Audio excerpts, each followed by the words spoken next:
All right, welcome everyone to AED. Welcome down the YouTubes and podcast land. We are back with another episode of Powerless, episode 5. I'm pretty sure. I'll have to double check, but yeah, I'm pretty sure it's 5. I think you're right. Yes, thank you, Donnie. That's Donnie, our wonderful DM, who steers us in whatever direction he feels. We have the man bear who's playing the game on his phone. He's gonna be I'm typing. jumping in in a sec. And I'm your host, Fork17. Don't forget, if you want to watch us live and possibly influence the story, join us over on Twitch. My channel, Fork17_17. We stream there Thursday or Friday, depending on the week. Keep up to date on Twitter. I post on there.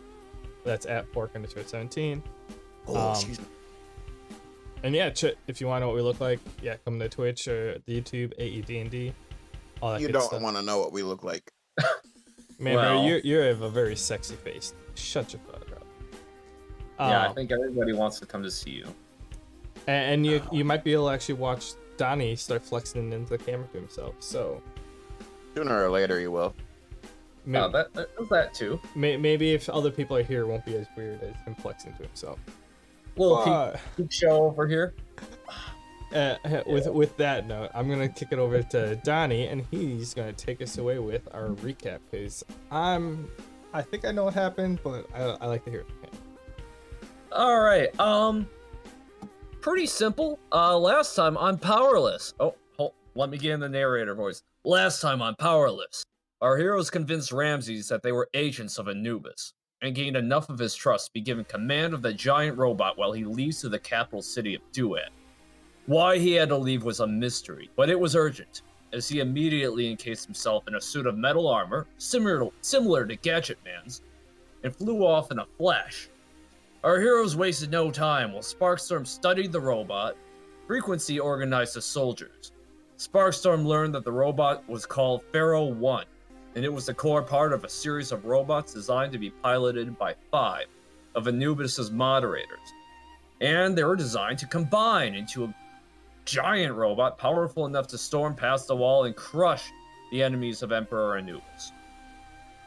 Sparkstorm also familiarized himself with the various power systems and discovered a power intake port that was intact and closer to the ground than the damaged one on its head. Our heroes also learned that the soldiers weren't allowed to learn anything about the robot's workings, and that Ramses only let the soldiers handle the grunt work.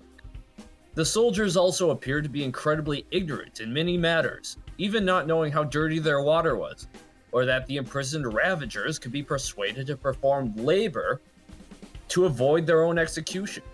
Perhaps with a little enlightenment from our heroes, the robot reconstruction site will exceed Ramses' expectations.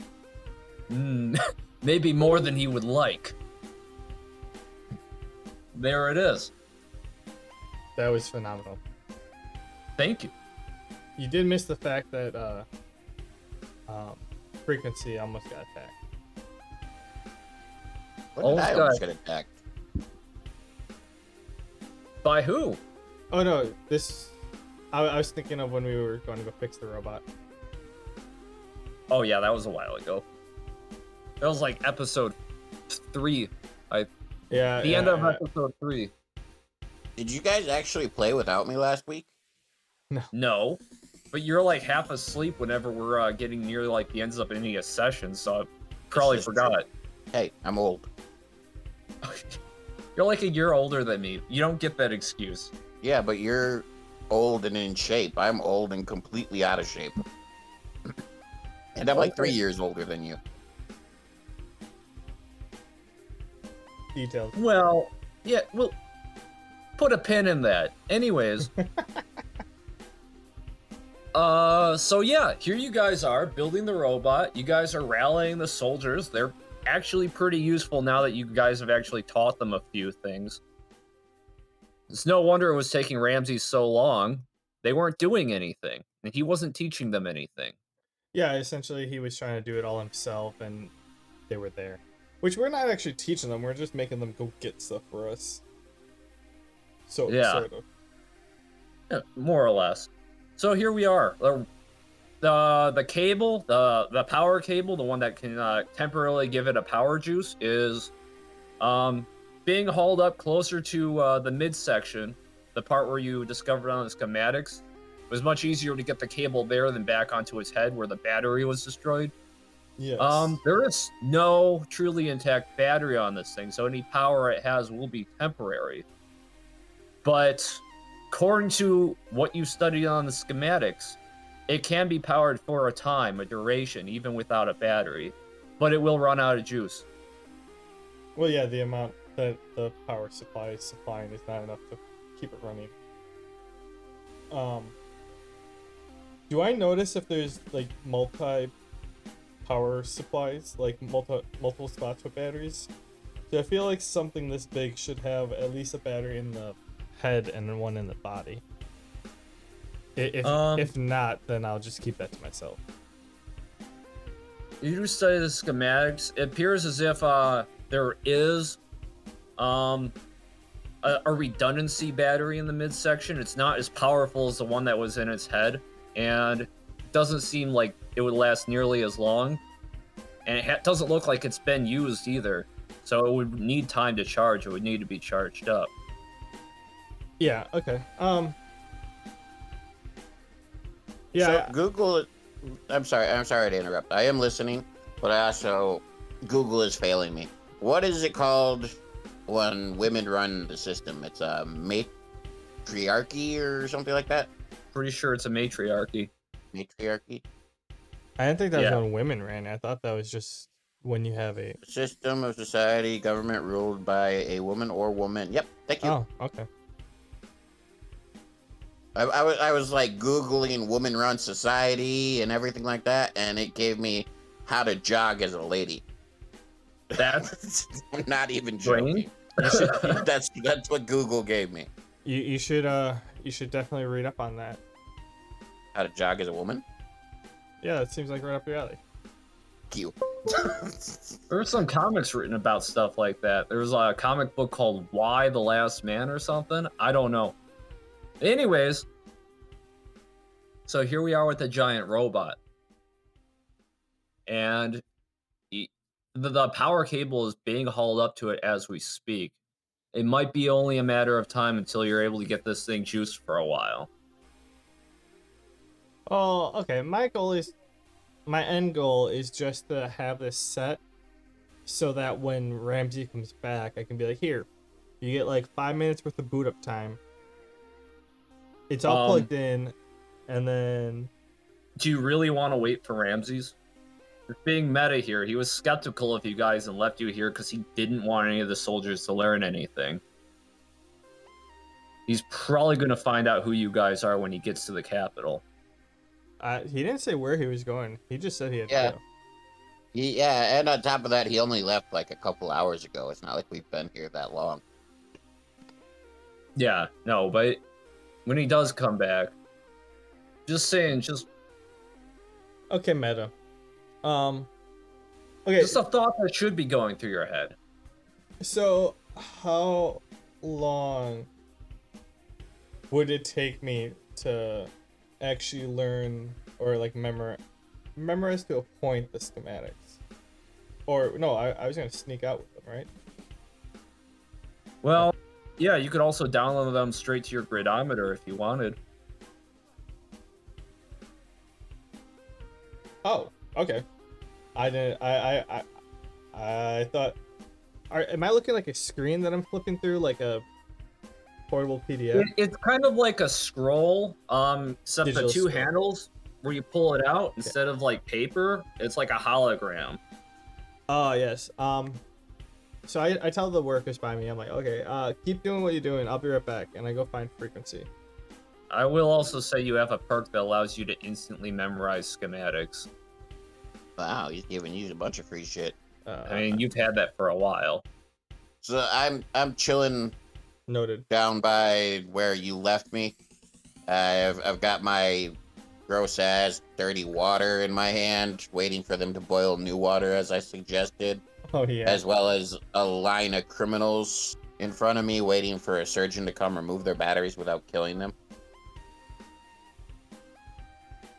Oh yeah, because you're trying to grab those batteries. That's right. Yep. Yeah. So I go to Frank. I'm like, hey Frank, can I see your grid? I throw it to you. I want to kind of like be looking away from the other guys, and I want to like discreetly download the schematics to his gridometer. Okay. How fast are we talking? 3 days? No, actually, the data transfer is pretty seamless. You kind of hold it up to the gridometer. It goes beep beep beep beep beep beep beep ding. Oh shit! Download complete. I hand it back to Frank. I'm like, hey Frank, here you go. Thanks. Not a problem. I slap it back on my wrist and I kind of like glare at this dirty water in my hands. Then I kind of sigh. I head back up to the other guys. Yeah, as for you, frequency, I guess some of the soldiers are trying to burn out impurities in the water, like you mentioned. They're getting there. Boil, not burn. Boil. Boil. Yeah, boil. Anyways, Chadwick, what were you gonna do? So I can't really do much now because it's off.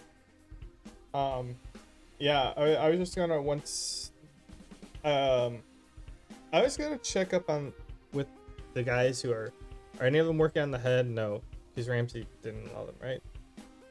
Yeah, he didn't let them learn anything. I want to check the head, just like in where like I'm assuming someone would sit, and see what kind of like tech they have in there, and like if anything's obviously broken. I know the big ass hole in that body, but their head. Okay, so you see a hatch for the cockpit. It's not locked, and if you make your way in, you'll see it's actually pretty cool in there. There is kind of a gaping hole going through it, of course, where it was shot, but most of the workings are intact. There are 2 seats inside of it. One seems to be a co-pilot seat, and a heads-up display that's also intact, where the face would be. So you kind of have almost a holographic display. It's not active right now, but you could tell it's supposed to display something, some sort of screen. And being that I've read through the schematics, I can recognize what part of the schematics that is in case I want to build it on something else. Yeah. Okay. Yeah, so I'm just trying to familiarize myself with it a little bit. Be like, oh, okay, well, I mean, this stuff is kind of trashed, but it is what it is. And then I just want to make sure like power delivery is here, or like if there's a brain, like where the data center is. Doesn't appear as though there is any data center. Or like, yeah, the modules for it. Okay. Yeah. I'll climb out. Alright. And I guess I'll just go down to where the chest is and like make the receptacle in a place that with the place that they're gonna bring the power cables up, make it so that like literally when Ramsey gets here, he can just plug it in and go. Make it nice and easy, so it's like it's not connected, but like all he has to do is like take it. Oh, I just shove this in there and I'm good to go. Okay. You do make your way to there was a lower scaffolding just built by the soldiers. And you know, it's not the most well-made scaffolding, but with a little maneuvering, you should be able to get to the plug-in port and clear that out. Yeah. So I do that. I get it set up, and then I head back to frequency. All right. Frequency. Yep. I'm sitting there. All right. Well, if there's nothing else you guys want to do, you see that they're actively hauling, using a crane of some sort, hauling the giant power cable up towards the chest link. It might be about an hour before it's juiced up. No, I wasn't gonna juice it up now. Or are you saying an hour till it's lifted all the way up there? Yeah, it's like an hour until it's lifted all the way up there. All right, yeah, I'm like, hey Freak, or hey Frank, think it's lunchtime? Time for a lunch break? I kind of look at the water that's still in my hand, and I'm like, hopefully their food's better than their water. Yeah, hopefully. And then I go tell the people who are working at like near the chest. I'm like, all right, there's a hook there. When the power cable gets up, hook it on that and leave it for Ramsey. I'm sure he'll be back by the time we are. It's our lunchtime, so we're gonna head out. We'll be back in like an hour. Okay. You do see all the soldiers kind of perk up, and they start pulling open like boxes, and boxes have like gelatinous cubes inside, and they start popping like cubes in their mouths. Ooh, open those paper milk. Probably tomorrow. The ones with helmets on take their helmets off, and you see underneath their helmets they look similar to the Meta Men that you guys saw hanging out with Mr. Blank.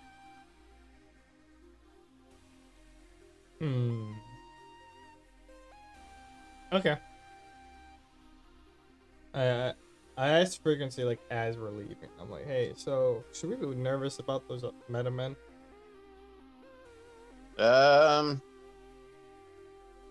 I don't know. We kind of beat them up pretty easily back on our world, but I don't know. Not really looking to start a fight just yet. I know we already kind of kicked the ass out of those punks fucking with Harry. Those punks bugging Harry, but that was kind of to set up a decent person that we know. I think we should do some more exploring before we try picking fights. I wasn't gonna fight. I was like, I was one more or less if they're gonna pick a fight with us. Not really. They don't know us. Nobody seems to understand whether we're right or wrong right now. I think we should be fine. All right, but I think we should leave before that Ramsey guy comes back. Yeah, it only sucks that I just finally taught these guys how to boil water. I'm gonna have to teach everybody how to boil water in this fucking country, ain't I? Maybe. Or drink dirty water. I am not drinking dirty water. I laugh when I'm saying that. All the other soldiers start laughing too, almost like they're just laughing because they heard you laughing. We're walking away though, aren't we? Yeah, we're in the process of walking out. Yeah. Like, we're leaving. Alright. And I go to Frequency. I'm like, hey, do you think the insert mechanic shop name owner here? Harry. Harry. Do you think Harry's done with the bike yet? Doubtful. We've only been gone for a couple hours, and he's supposed to be working on my laser sword as well, so... Couple hours? Yeah. It felt like an entire day. Has it been an entire day, DM? I don't know. Yeah, it's been about a day. Okay. So I correct my statement. Well, we've been gone for about a day, and I gave him my project as well. Why don't we... You said this is like downtown areas with like floating cars and shit, right? Yeah. There are some floating cars. Like I said, a lot of things are kind of run down. The floating cars that are flying around are kind of floating all lopsided like. Yeah. What's this? Hold on. Let me go to what you're pointing at.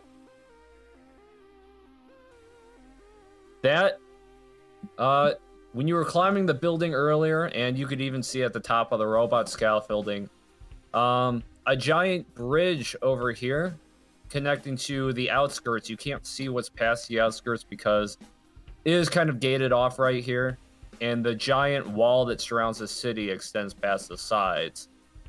This is like a gate with a wall. Yeah, this is a gateway leading outside the city. It does look like there's a giant inactive robot kind of hanging off the side of the bridge. Another big robot. I suggest that we head down here. First of all, when we mentioned we were from the outside at the bar, the people kind of got freaky. And I really think we should take a look at the outside and see what they mean, so we have a little more knowledge of the world before we start speaking, because we've obviously made a few mishaps with our words. So why don't we go down here, check this out? Probably what, 2 days travel. That'll give Harry more time to work on the bike and the sword, and hopefully be done by the time we get back. I don't know what you're talking about. I haven't had any mishaps. Scoff at that comment. You guys are making your way down to the bridge? Yeah. All right. As you guys start making your way down the city, you do see that there are a few shops on the sides of the streets, people soliciting you to buy their stuff. Is there anything interesting? Do I see anything that's really kind of neat? You know Frequency's taste, so I can ask that being vague, and you should understand what I mean by anything neat or interesting. There are some people barking that they have energy weapons. Some people, stating that they have genuine dualium. There are some people on the streets. There are a lot of people trying to get your attention. Okay. One of them's claiming that they know a smith who can work dualium. They're all shouting this on the streets. Most people seem to be ignoring these guys. When I hear about the smith, I look to Barkstorm and I'm like, hey, you wanted to learn how to fuck with that shit. This guy is not claiming to actually have it. He's claiming to know a smith who can work with it. That might be good for you to see if he's maybe can teach you how to fuck with that metal. Yeah. Whatever it is, at least. Yeah. I'll walk up to that guy. I'll... Okay. So, it actually seems to be like a young kid with like one of those signs just waving it around. And you approach him, and he's just like, Sir, you want to learn how to bend dualium to your will? Maybe. What are you talking about? Well, this way, sir. This way. He kind of urges you down. There's kind of a building that he's standing in front of with a lower walkway leading into kind of one of those exterior basement entrances.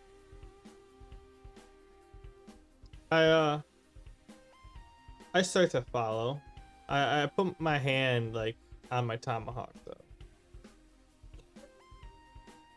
Okay, and he brings you down and opens the door and kind of holds his hand out, says, right this way. Is it lit up in there or is it dark? Dark. It's dimly lit. I take a step in and I kind of like hold the door. I'm like, he's opening the door for us, but he's got to show us the way, so I'm trying to be nice and hold the door for him. As soon as you walk in, you do hear kind of the sound of like a power weapon charging up, like a laser gun, right to the side of the door. Okay. This is happening in a second. Some water, buddy. This is happening within a second. What do you do when you hear the laser weapon powering up? So, sorry, I missed that because the boy was coughing. What's going on? As soon as Sparkstorm heads down, he hears a power weapon charging up to the, next to the entrance, almost like an ambush. I don't know, but I need to know his initial reaction right then. Well, you do know. I mean, You're just being a butthole. I was gonna like squat and like take a quick hop backwards. Okay. As soon as you do that, the guy's just looking at you, and you can kind of see it's just some scrappy youngster, a little bit older than the kid that urged you in, holding a laser gun. And he says, "Oh, okay, okay. Oh, Zim, you can't be barking that outside so loud. We don't know what kind of people will hear. Sorry, sir. Sorry. I thought you were one of the soldiers coming to investigate." Yeah, he seems to apologize profusely, this youngster that was holding the laser gun. I just slowly start walking up to him. Like, dead face, just like...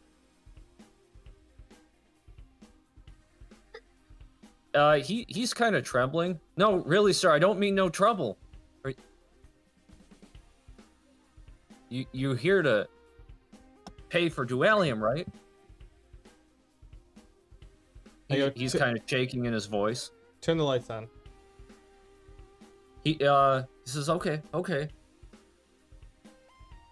But you really aren't with anybody, are you? His hand's like trembling next to a switch. It depends on anybody. I mean, I do have a buddy who likes to stab things. He kind of puts his head down and grimaces and flips the light, and you see there seem to be cubes laying around with a kind of a pixelated aura around them. Somebody kind of in a desk in a corner, kind of looking at you sheepishly. He's got like Tinker's glasses on. All right, so how many NPCs are in this room? There's the guy There's just who's 3. okay, the guy holding the door, the kid holding the door, the kid right in front of me, and then the one tinkerer behind the desk. Yep. Okay. And the old guy just says, he doesn't say anything. He just raises his hands and wait for you guys to say something. Standing back, like, this was the thing for him. Like, I actually didn't go down with him. I more so am looking at some of the vendors while he explores. Okay. I take a step back away from the little kid, or away from the kid. I'm like, all right, so explain yourself then. Okay, so first customer of the day, not waving a gun around or a knife. That's great. He speaks relieved. He's kind of eccentric sounding. He's fast. He's just like, "Fine, yes. So I do sell dualium, yes. Well, I teach how to smith it. You see, most of these are just sample pieces, but I do have some. Well, I'm willing to sell at a small upcharge, yeah. But you bring me in a dualium, or you're willing to learn, I could show you how to bind it to any metals." And he just kind of waves at something and says, "Behold." He actually pulls out like a knife, and he throws it at the wall next to him. And he kind of gestures at the knife that's in the wall. I love. It doesn't immediately do anything, and he looks at you, and he looks at the knife, and he starts sweating a little bit. "Behold!" The knife sits there for a while, but all of a sudden, it dematerializes and reappears back in his hand. "See? This is dualium. It can respawn wherever you want it to. In this case, I programmed it to spawn in my hand when I throw it." Interesting. I kind of like, I say that, and I go down and I pick up one of the sample cubes and just like look at it. And I like, so for me, not really about buying dualium. I'm more or less interested in how to use how this stuff works. It's like, I've come across dualium before, and it kind of just, all it's ever done is the respawning bit. he comes up to you. You can see his glasses make his eyes look 5 times bigger than they are. He's a scraggly old man. His eyes seem to glow. He's just like, a fellow intellectual. You too wish to learn how to work this magical metal. You know, it's a dangerous trade, my friend. Hence our caution when somebody actually walked into this shop. You can never be too careful these days. But yes, I can teach you how to work this stuff. Well, what is it, first of all? Well, that's a bit more complicated. Where it comes from, all that knowledge has been, I would say banned, but nobody knows where it went. We just know that some of it exists, and not many people know how to work it. Most of it just sits around when it's found, gets sold for exorbitant prices. Myths and tales are spun about it. But it really isn't all that complex once you get to know the metal. You see, it's like a coating that can be rubbed in, or a cog that can be fit into anything. How to say, once you learn to work it, you can turn an ordinary object into data, information, to your liking. If a knife gets chipped, if it has dualium in it, it will be restored to the state it was initially carved in. If you lose something that's made of dualium, it will spawn in the same place you want it to, within time. It's adding programs to ordinary objects or weapons.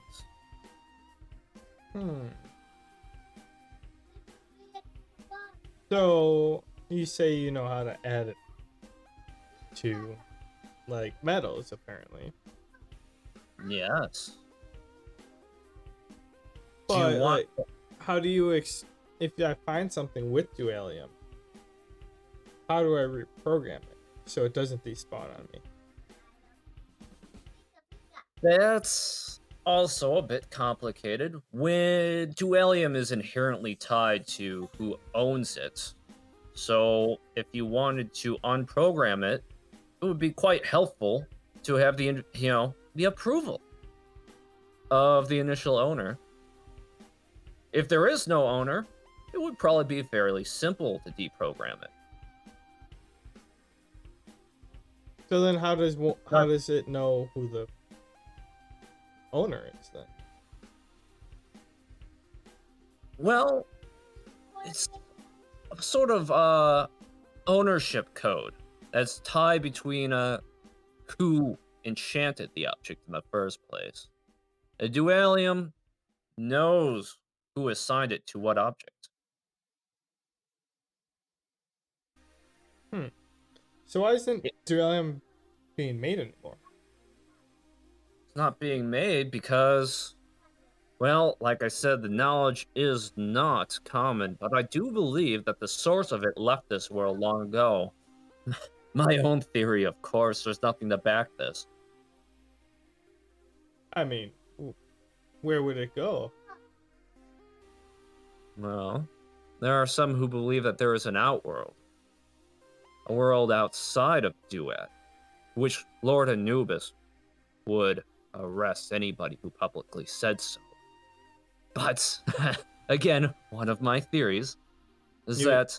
You mean like outside the wall? No, the wall, whatever is out there, is just a blockaded part of this world, something the Emperor doesn't want us to see. Something he might be ashamed of? I'm not sure, but it is part of this world.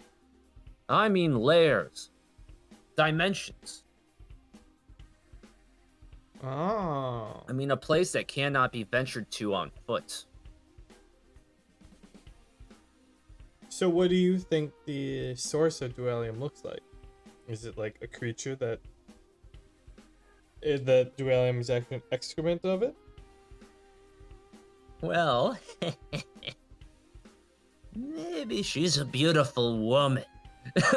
He kind of gets a lecherous look in his eye, and The kid that was holding the gun kind of just nudges him. Grandpa, pervert. He's just like, or maybe just a giant energy source. It really is up to the imagination.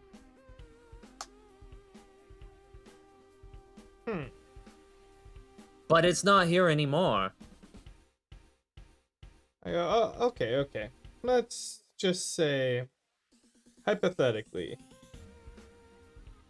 a like robot thingy attacks me that I could tell was made with dualium.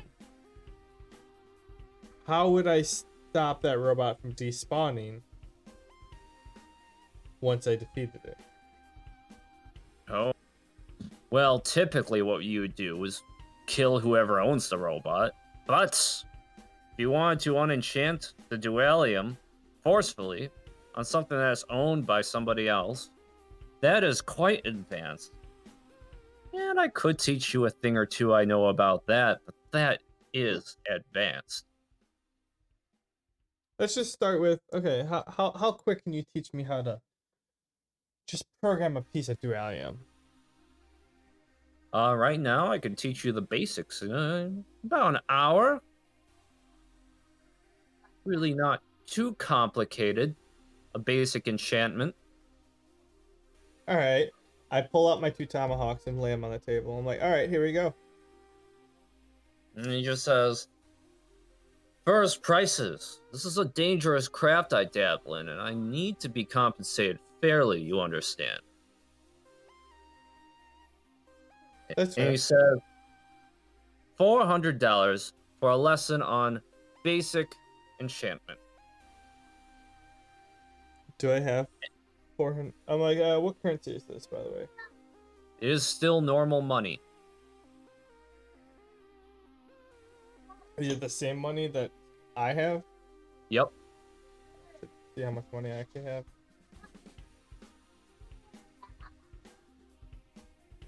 Yeah, that shouldn't be a problem.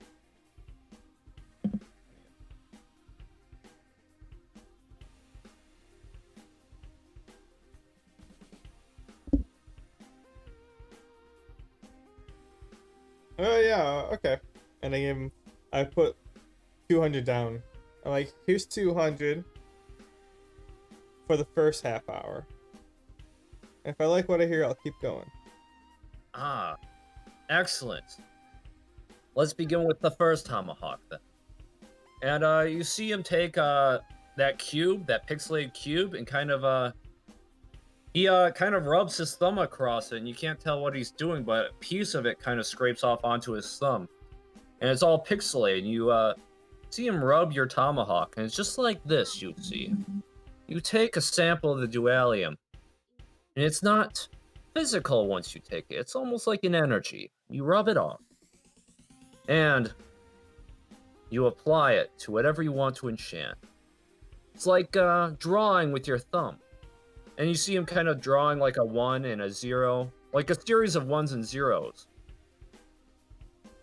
The trick is the sequence you put in. And he's kind of like rubbing numbers into your tomahawk, and the numbers kind of start to fade away a little bit. And it doesn't look like he did anything to it afterwards.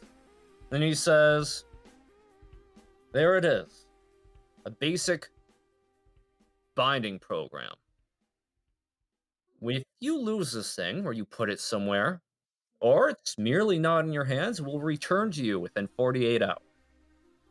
Also, if it's destroyed or badly damaged, it will repair to a certain extent. It'll try and get as close to this condition as currently in as possible, though the effect at this point is limited. You see, I am using very diluted dualium. The pure stuff is quite rare, you see.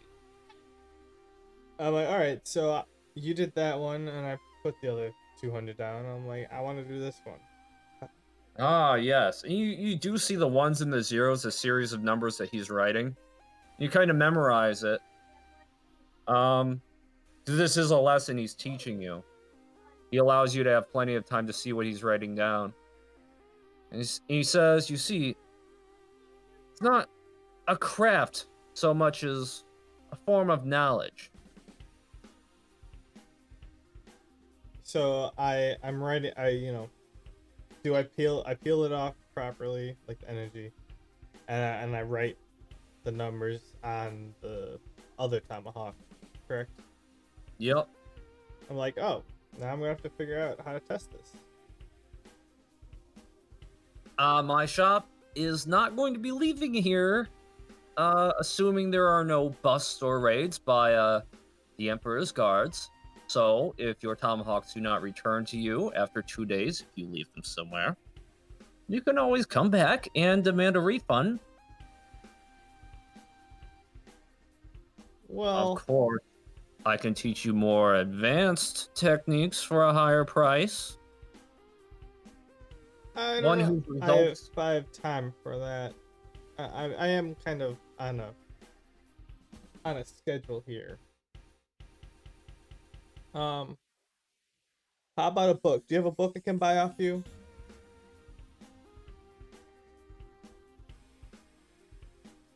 He looks a little nervous. He's like,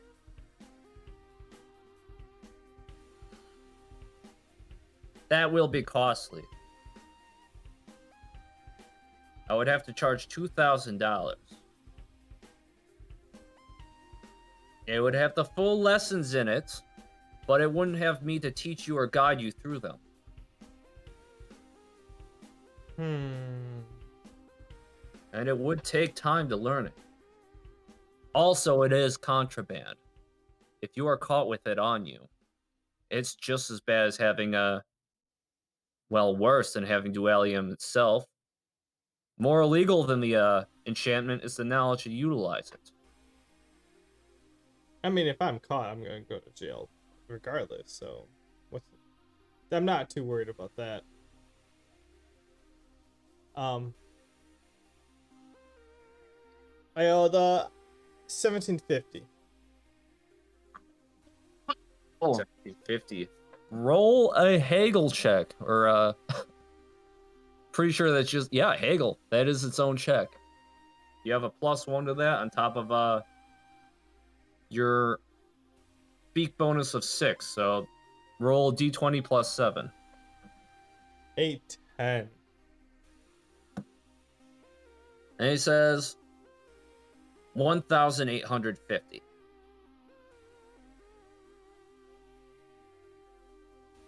How about nice and even 1800? He kind of And I rolled a 12 on that one.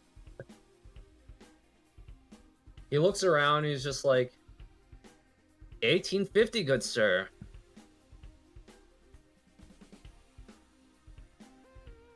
I go, can I look at the book first?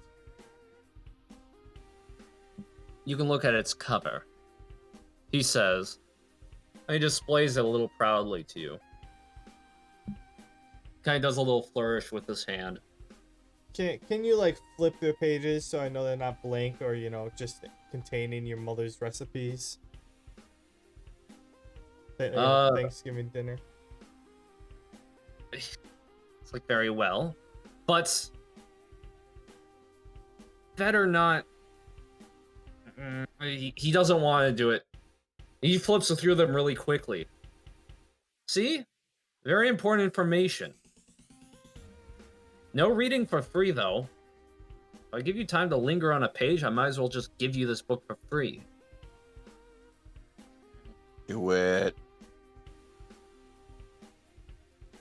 I go, Are you sure not 1750? Wow, I rolled a 13. And even 1800. We'll settle for that. Alright. I can do an 1800. Okay. Whew. He hands over the book with an open hand in front of him, hoping take the money at the same time he gives you the book. I very patiently flip through some money. And I give him the 1800. as I'm grabbing the book. Okay, if you ever want to come back, it's Zim Zam Zao. That's the name of the shop. My 2 grandsons and me. Zim Professor Zam Zhao. Zhao. Hey, this is on short notice here.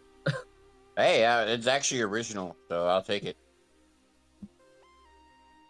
So, Zhao's wows and wares. Not bad.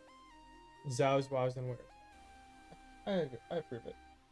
I do have to tell you, we don't have a lot of dualium stock, just the diluted stuff for teaching lessons. So, if you wanted to bring any over, we could have more thorough lessons then.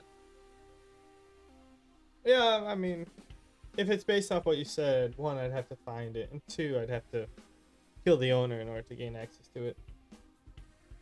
I mean, if you were stripping it, I'm sure there are some dualium veins beyond the walls where the Emperor doesn't let anybody mine. Oh. I'll keep that in mind. Thank you. Beyond the walls. Okay, sorry, I'm being meta. My bad. I'm not there. Yes. I, being the scholar I am, will not give up hope that more of it will be unearthed.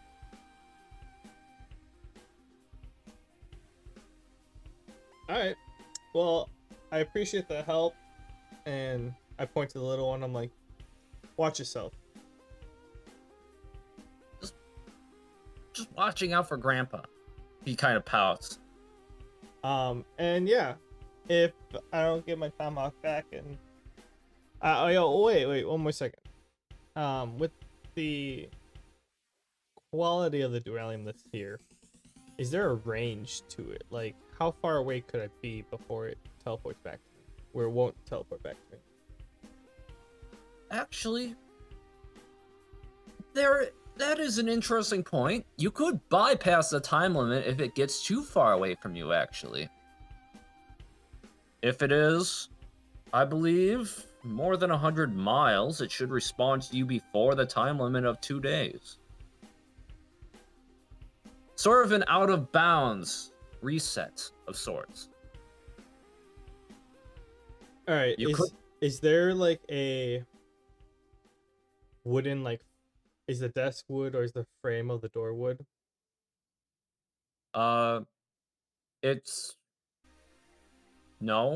metal. Is there anything wooden in here? I have a few trinkets. Be careful with them. Not a lot of trees growing anymore. And he pulls them out. No, I'm Why not are you asking curious? him. I'm asking meta-wise. Like, is there any wood? Like, is the building made out of wood or anything? No, all of it seems like manufactured materials. Does it? Well, so I saw the kid throw his knife into the wall. Okay. Does Yeah, can there I- is sort of a caulk board. It is a caulked drawing board, target board. Okay. Well, I want to take one of my tomahawks, preferably the one he did, and I want to just whip it into the wall and let it stick. But as I'm leaving, and I'm like, if that doesn't come back to me, I'll be back. He smiles and he says, I don't think you'll need to be, but we'll welcome you anyways.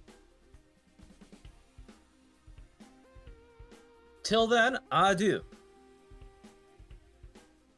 And I walk out. All right.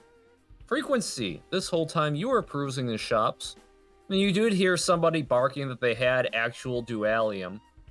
You did hear somebody shouting that they had weapons, enchanted weapons. I'm not really looking for weapons. I know you said they have elemental blades, but what I'm actually looking for, I'm gonna just peruse the shops. You can tell me if I find it or not. But I'm looking for something that I can use almost like goggles of a sort. I don't want actual goggles. I want them to look cooler than goggles. But I'm looking for something for like adjusting visions to see the infrared spectrum, because I want to be able to more freely control temperatures and I want to be able to see what I'm doing to see if that helps me learn better, and I can see hot spots or cold spots, so I know where to heat up and where to cool down. Just because, if it's already cold, I can make it even colder, or if it's already hot, I can make it even hotter and potentially cause problems. Okay. Interestingly enough, this part of the city is the same place you were purchasing shit at a pawn shop earlier in Century City. And the shop where the pawn shop existed almost seems geographically, judging by the city's layout, to be Mhm. in the same block. Okay. And you see kind of a hardware shop. Okay. Well, I go in. I go into the hardware shop and I go and I kind of like peruse around until somebody asks me if I need help. Okay. Um there are some punks outside. They look kind of like the Ravagers from earlier, but they're kind of just loitering about. And you see somebody sitting behind the desk, kind of with a mohawk, smoking at his desk. Mm. And he just kind of like looking at you. He's just like, "Help you to find any of the junk in this joint, sir?"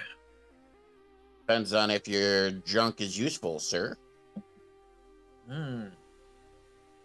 Depends what kind of use you're looking to make.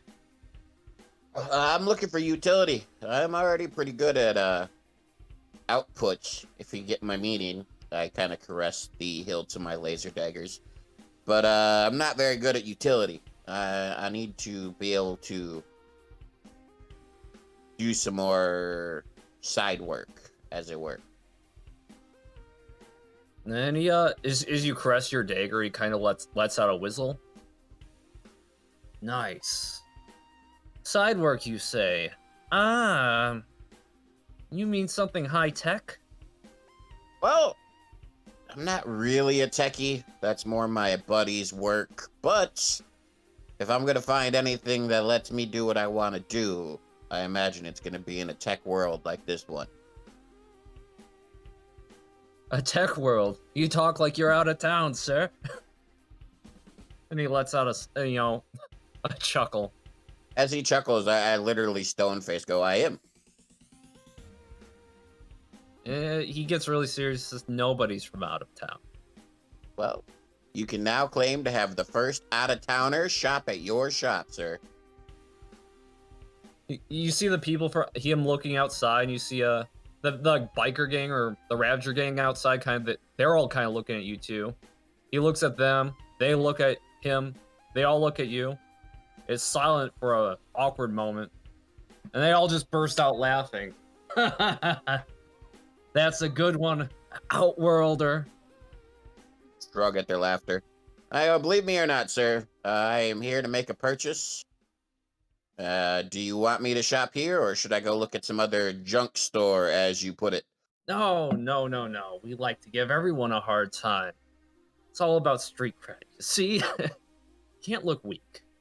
Well, Anyway. I don't need to look strong or weak. You want to test me, that's your choice.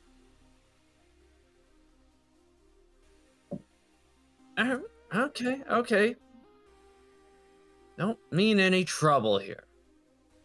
Look, if you want anything cool, all of our high-end shit's that side of the wall. I don't need necessarily high-end. I just need effective. Looking to see into the infrared spectrum, hot and cold, air currents, that kind of shit. What do you got for me? He raises his eyebrows. You're serious, huh? Yes. And he looks at the guys outside. Don't let anybody inside the shop. Close the door. And they all close the door. And you're just in the room with the owner. And he says, "Come to the back." Shrug, and I walk to the back casually, but as I'm being casual and nonchalant as frequency tends to do, I also still have my hands on the hilts of my dagger. I'm not stupid. Okay. As you guys get to the back, he opens up a door and you guys walk through past a lot of like pretty crazy looking weapons, laser guns and stuff. Mhm. And you get to a wall with headsets, various masks. Some of them even seem to be soldier armor. And he's kind of rifling through some of this stuff. He says, "Don't ask where we got any of this." Don't ask, don't tell. That's my policy. And he goes right here. It's a big clunky looking helmet with a visor on it. This is one of those experimental soldier helmets. Kind of look at it and I wince a little and I go, big and clunky really isn't my style. I scratch my chin and I'm like, I kind of talking to myself but not being quiet so he could possibly hear me. And I go, maybe Harry could turn it into something more slick for me. Oh, hold that thought. And no need to go to Harry. You know Harry? Yeah, he's working on something for me right now. No, don't go to that weirdo. No, small charge. I can modify this helmet myself. Right here.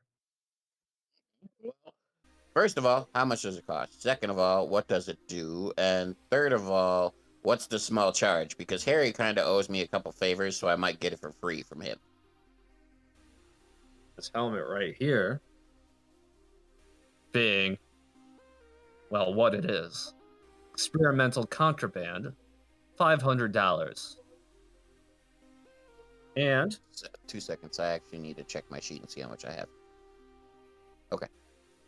Keep going. the modification, I could make it right here, right now, for another 100. Not bad at all. So what does it do?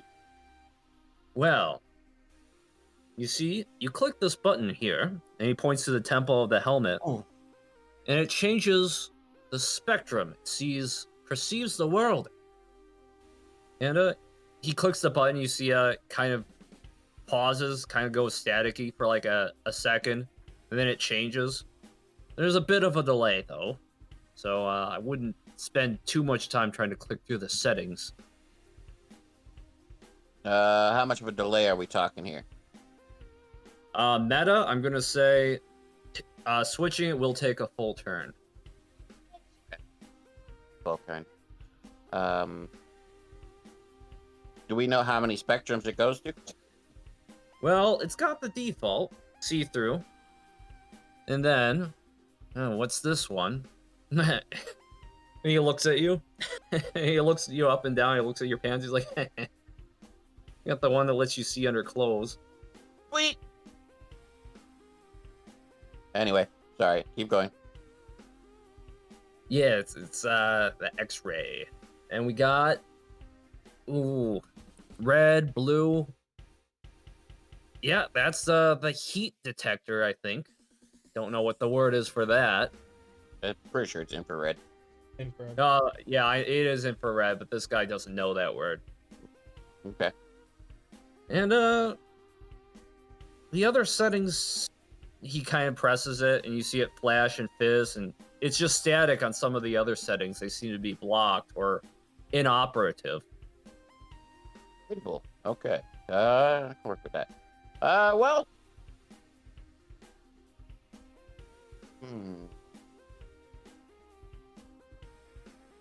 I kind of got, let me think. I'm still working on how I want frequency to turn out, so I have a couple other things I want, but I don't know if I should go for them right away or not. Fine.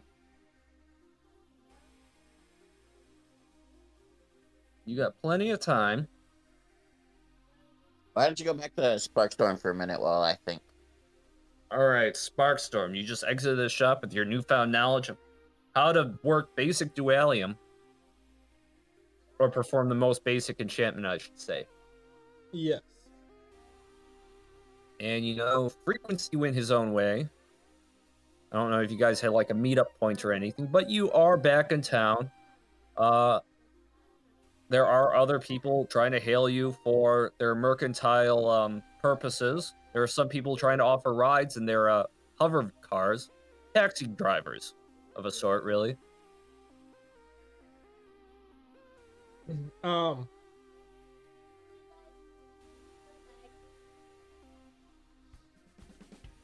I wanna. Anyone dealing with like batteries or power sources of stuff. Like it doesn't have to be like a battery. It could be like a generator that's just broken down or something. Nobody seems to be advertising that, though it might just be a shop that's not advertised. You could ask around. Yeah, I could look around. If someone looks a little similar, be like, hey, do you know of anyone where I can get like a decent generator for cheap? A person, you're asking just another person on the street. He kind of looks you up, he looks you down, he just says, you ain't one of those, Empire agents or nothing trying to sniff out people, huh?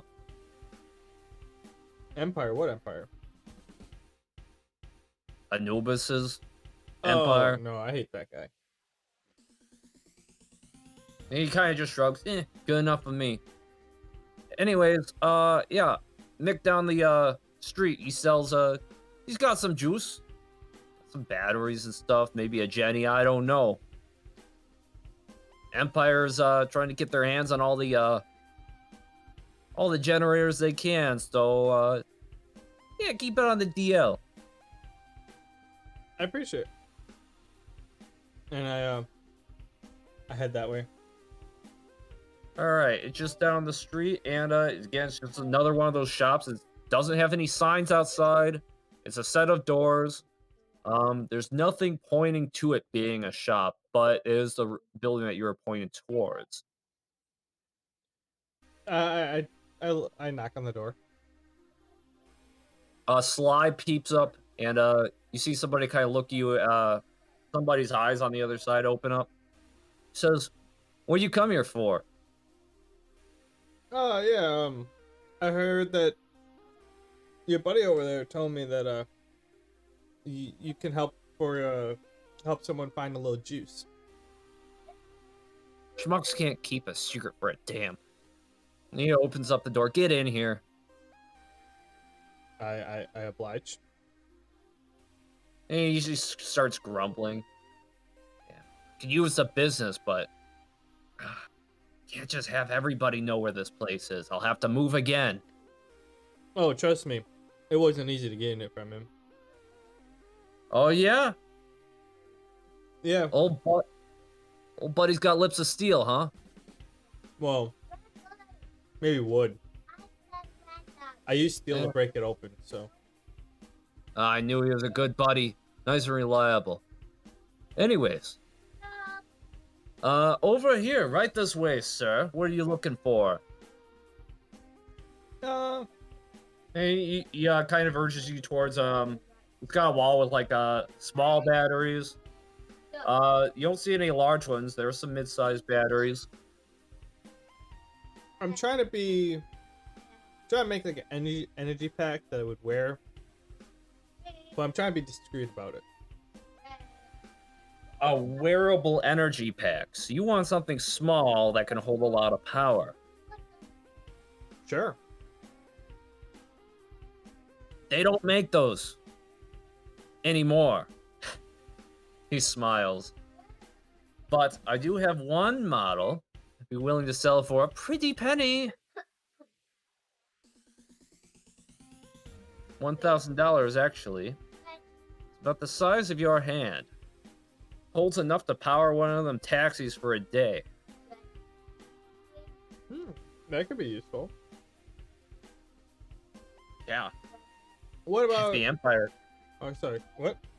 If the Empire heard about this, they'd send a assault squad right away to seize it. It's very useful. Why side question, why does everyone hate the Empire? Well, let's just say the Emperor has turned his back on the small people. His moderators barely patrol the city streets at night. Law is mostly in our hands, and it seems like there are only a few, there's only one moderator in his army who actually cares about preserving the peace of this city. Everybody else wounds over the capital. all the other moderators, all the other guards, they're either guarding that giant robot or hoarding up resources, taking everything they can from us and hauling it towards the capital for who knows what. They won't even let us over there to see what they're doing. They have this giant arena that they're advertising on the TV screens, and he points towards a monitor in the corner of the room. It's kind of got like VHS quality on it. He says, "You see the arena? They play sports on it, but we can't buy tickets. We can't go there in person, and they're all reruns. And yet you stand on a tall building, you look over there in the horizon, you see them entertaining the rich masses." So that's the arena someone was talking about. Okay. Yeah, they play sports. I hear they have fights, so they don't broadcast that. Just the upper crust. Just the people who live in the capital get to see it. So They shoot down anybody trying to go there on foot, too. So that's why a bike is important. Oh, yeah. Although chances are you'll get gunned down on one of those, too. They've gotten pretty good at finding anybody trying to get across. Haven't heard back from anybody who made it there, I'll tell you what, though. Well, I'll let you know in a Everybody's week. curious. How about a little Jenny? You know, got any of those? You interested in that palm-sized one I said? I'm still thinking about that. Maybe if you got something I like, we can work out a bundle situation. Alright. Well, here's a standard block model. Holds a decent amount of power. It's a bit hefty. And he places something down. It's about the size of PlayStation 4. I'll say it's generally the size of that, but like as a cube. And it says, the stuff that's in anything compatible with it, it should juice it for a good long while. What about? I'm looking a little smaller. Smaller. He pulls out a small cube. It's like if the Switch was compacted and turned into a cube. That's what he pulls out. How about this? Not compatible with a whole lot of large objects, but anything handheld, computers maybe. Not that we have a lot of those in downtown. We should power that up for a good while. Maybe even a motorbike.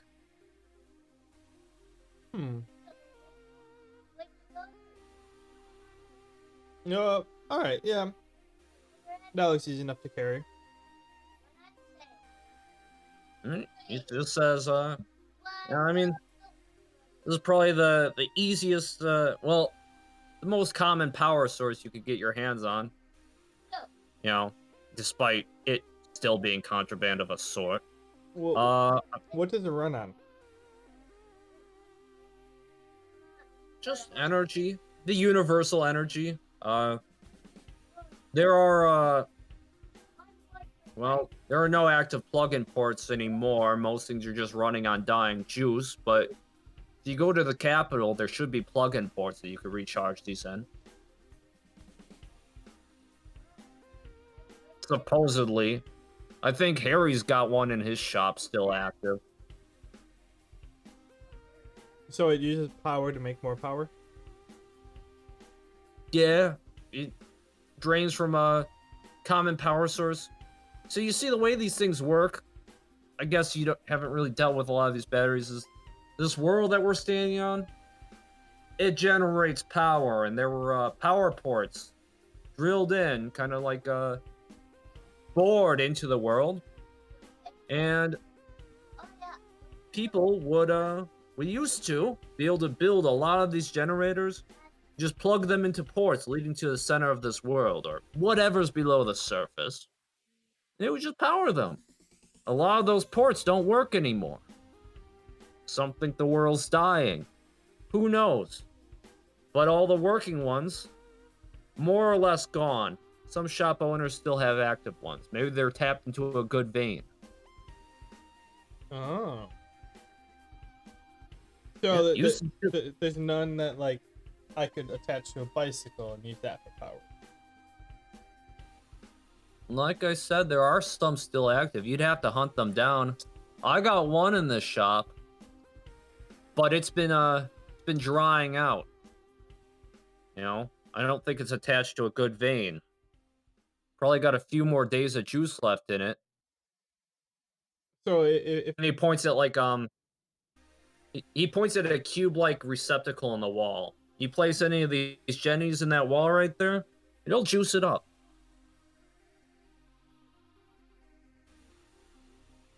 so these aren't so much as generators as they are like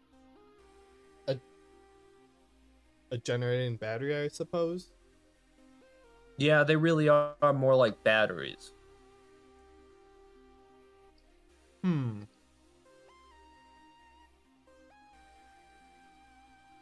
It's a universal kind. Power used to be abundant in this world.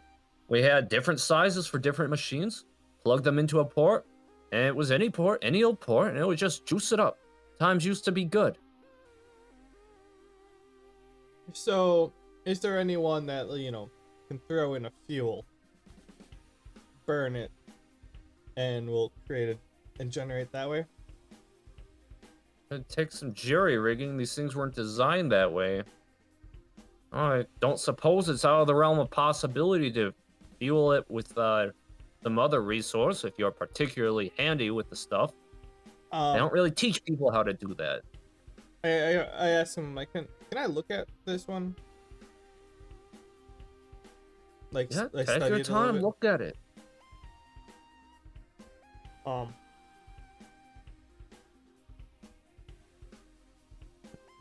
I want to look at it to see if it's like if there's like a spinning.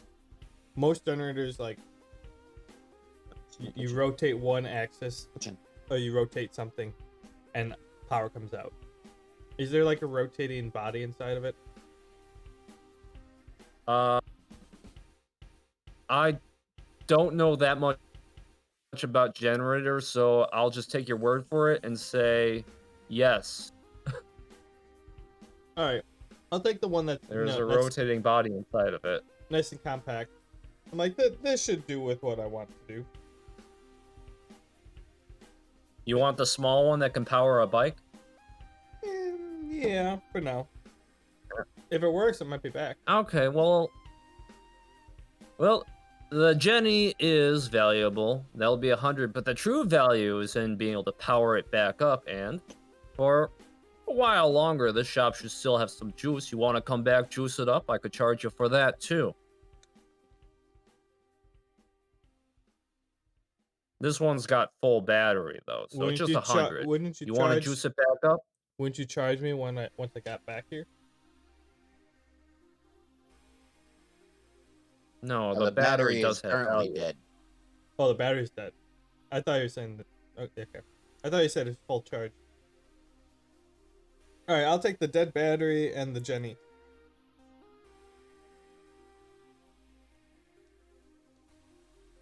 You still there?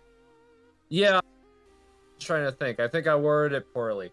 So he's basically got two batteries. He's got a mid-sized one and a small one. And you wanted the small one that could be used to power bikes. And the mid-sized one? No, I wanted the generator that I was just looking at. The one that you said there's a rotating body inside, whatever. Pretty much, you put you put power in of sorts, and then it exports power, more power. Okay. Yeah, okay, so you get a small battery without power, and you get the Jenny. Okay, so $100 for the small power thing, and $200 for the Jenny.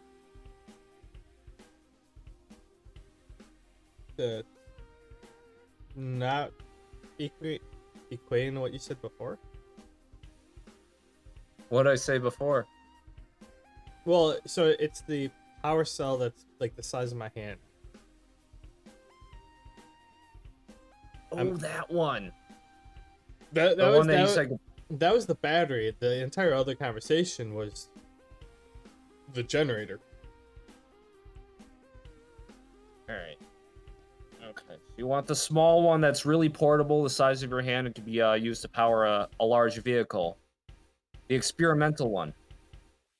I mean, he didn't tell me all that information, but it was a.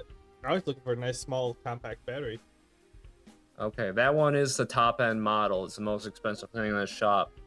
Okay, $400 for that little thing. And the Jenny is $200. I look at him like, can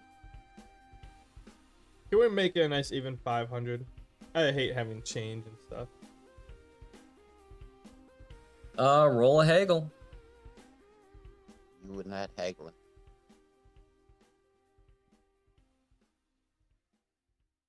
Another 13. He doesn't seem opposed to the idea enough to really refute it. Fine, 500. But the real value is in being able to come here and recharge it. So, I'm here. The shop's willing to offer charging services for a cost, so there it is. Here's the battery and the Jenny. $500 for both. Well, if I have to come back, I will be happy to do so. I will come back here. If I have to. All right.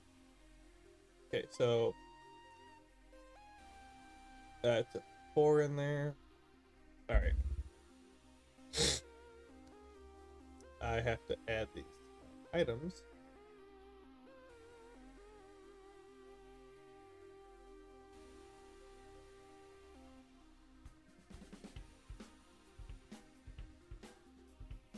Okay. And then I'm gonna grab those and head on out, hoping to head back to Harry's after this. All right. Alright, I figured out what I want. What do you want? Okay, so I give him a 600. I say, okay, I need these to be as slim and as cool looking as you can make them. I don't want to obscure the beauty that is my face. First of all. Second of all, I need a good pair of shoes. I run at very high speeds, and I've just kind of been running in my regular shoes. I want something to help me modify that. He says, 1 second.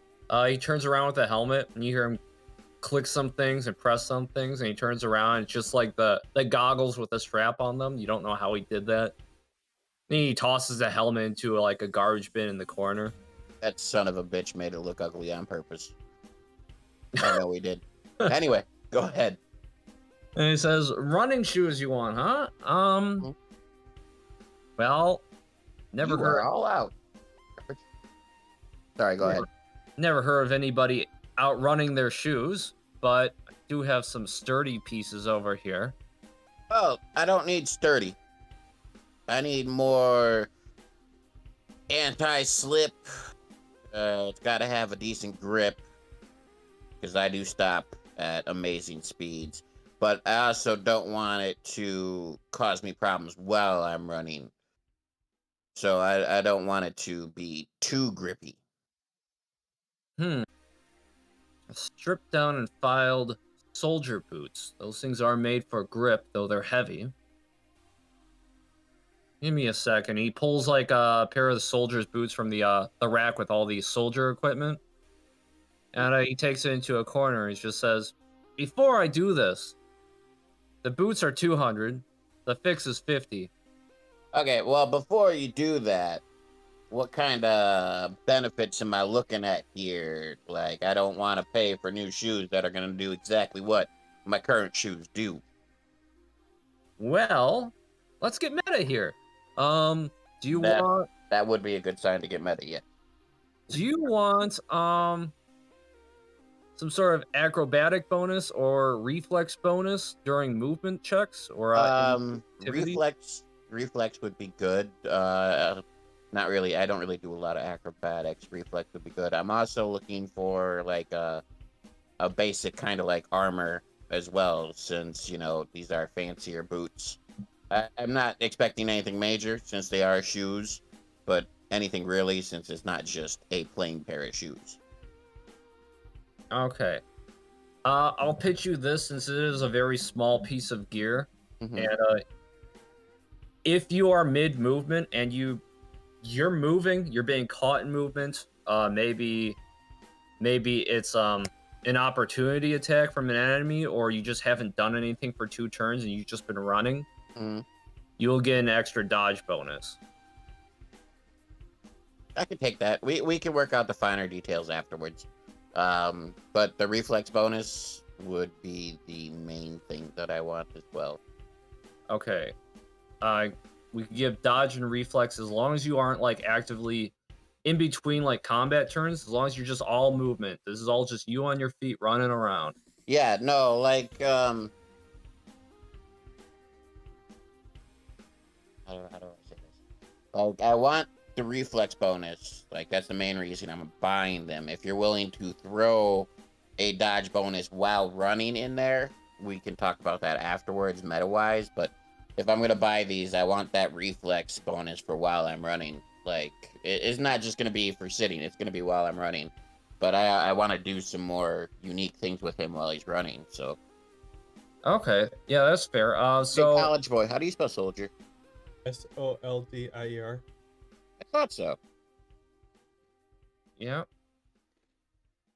Okay. Anyways, yeah, okay. So this new pair of boots will give you increased reflex while in movement. Okay, what are we talking? +1, +2? Just +1.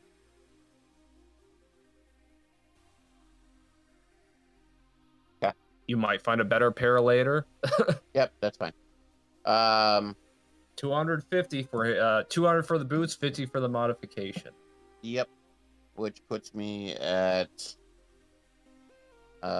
grand total of 750 out, which is fine. I pay it up. Okay. That drops me down to there, which is 4 minus the 50, so that'd be 530.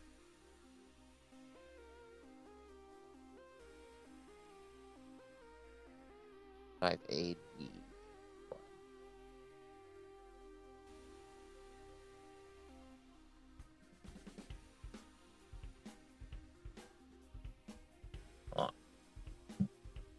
I'll type it in later. Little spreadsheet's having some error messages when I'm trying to put that in. Anyways. Yeah, you get your boots. And then I have my new goggles. Yep, get to see an IR, X-ray.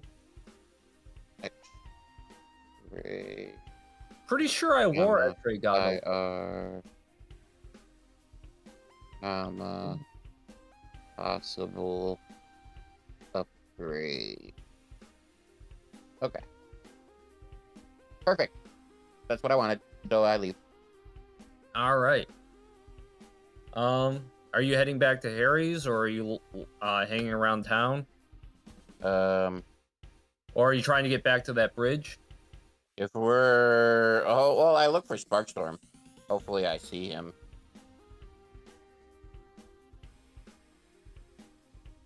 Sparkstorm. Yeah, I'm here. You left your shop. Did you have any intent of meeting up with Frequency?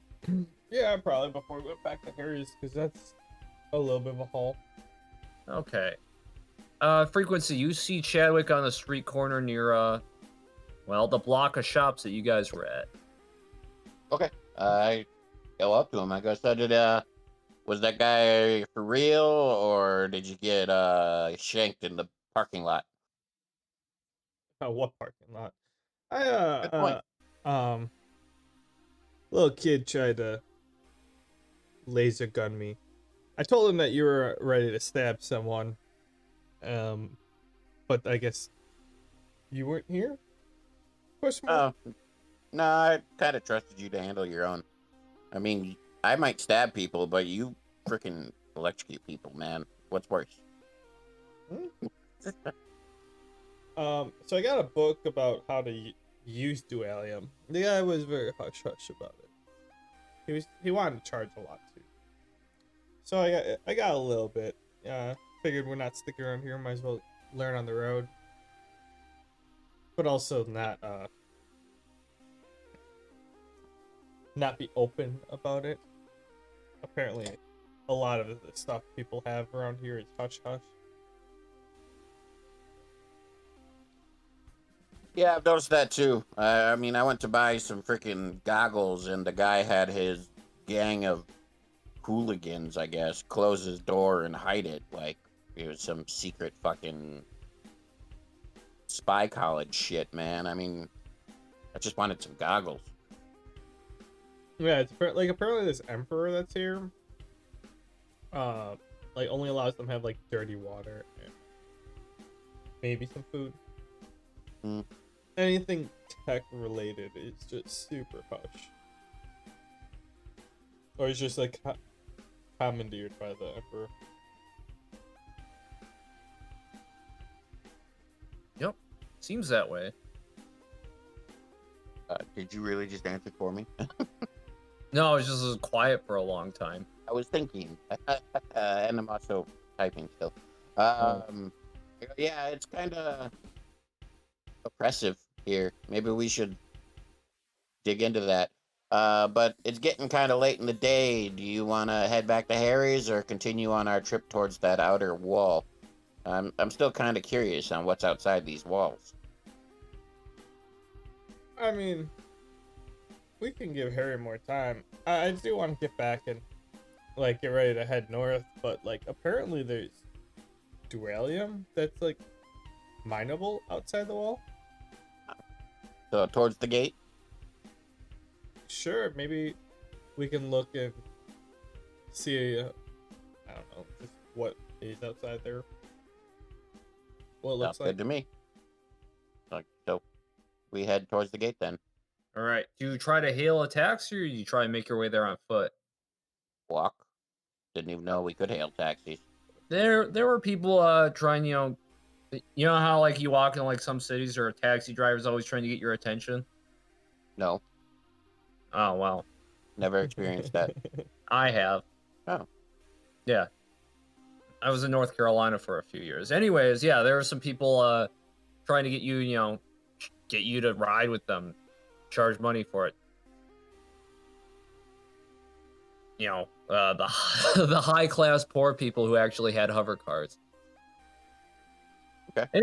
Anyways, yeah, I mean, if you just want to walk there, it's going to take some time out of the day. Well, I got nothing but time. I say let's walk. All right, you make your way down. Some of the parts of the city do have like functioning screens. Most things seem kind of run down, but one of the buildings has like a kind of one of those big screens you see. Like sometimes you walk in cities and they have like TVs or projectors on the sides of buildings. Okay. One of them has something like that. It seems to be a message from the Emperor. Oh, that should be And good. and it just says, I mean, like as you're walking past, you just see it's getting to the end of a segment saying, if you see any contraband or outlawed items, tell your nearest soldier or moderator immediately. And then it goes on to the next message, and it seems to be a clip from the arena, live from the arena, and you see it kind of looks like that Aqua Ball game you guys played. You're just not losing any teeth yet, buddy. Blitzball? Remember when you guys when you played Aqua Ball? Yeah. It's kind of like that, but it's in the Cyber Dome, and you see people tossing around. One of the people looks kind of familiar. Can't really put your finger on it. Maybe you saw him outside a building or something. But he stands out. He's a big dude. He's got long flowing hair. He's got a big glowing smile, and he's kicking the ball and he's scoring points. Featuring An Outworlder! You know, the announcer, like, shouts excitedly. And you see, the guy scores a point. He's like, yeah, radical, bro! I rolled an 19 to without bonuses. I don't know what my bonuses are to try to recognize him. So the times that you spent sitting down watching news with your parents and kind of just like the knowledge you would have living in Century City, you do recognize him as one of the newer heroes that was working with General Justice. I know I never mentioned it in campaign, but your character does know of it. He's known by the world. He's not a secret person. He's building up like he's been building up kind of fame, kind of a reputation as like a genuine hero. He's saved people. He's stopped some crimes and stuff. When Fat Chance outlawed vigilantism, obviously he didn't do anything in Century City until Force started coming into power, and then he started acting under Force, and he actually signed up with Force. And you didn't really hear about anything he did with Force, but you do recognize him as a hero that was building up fame. He's a radical hunk. He has super strength for the most part, but he has this weird aura, this energy that he can manipulate. You've seen him do things like form footballs and stuff with it and throw it like energy balls. Does he look like the radical hunk from my dimension? Yeah, more or less. He's not wearing surfer shorts. As long as they're not a molten man. Well, when I see him, when I see him, and I hear them calling him the Outworlder, and I see that it's radical hunk. No. I looked first. I was going to do something. I was just gonna sigh.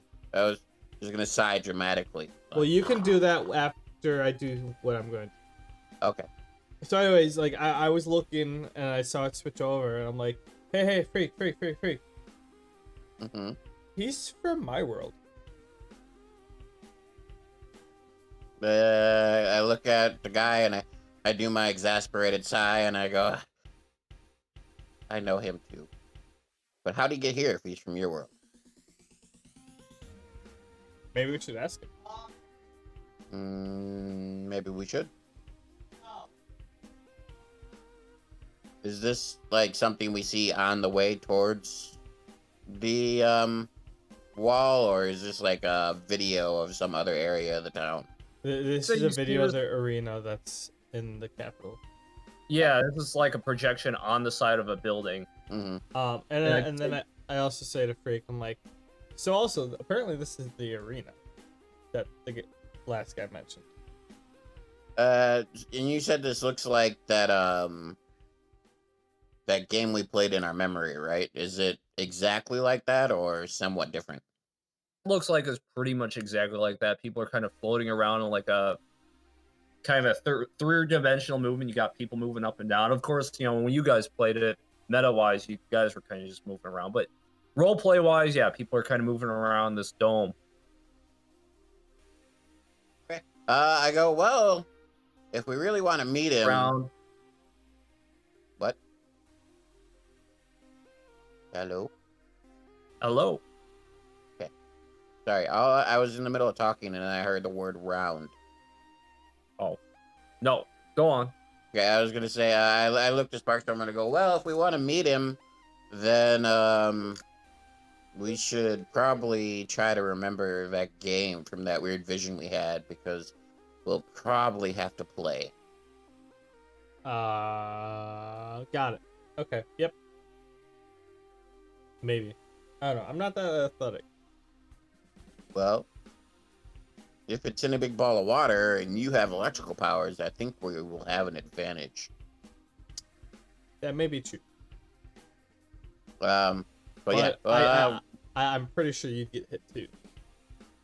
I take it. I have faith in you and your control. Oh, it's not about control. It's my powers plus water. True enough. But like I said, I could take it. For now, though, we should probably head to the wall since we're nowhere near that arena thingy. Yeah.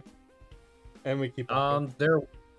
The clip did end, and after that there was another message, and it did say, and during the next game deciding the championship of the arena will be the long missing goddess of this world.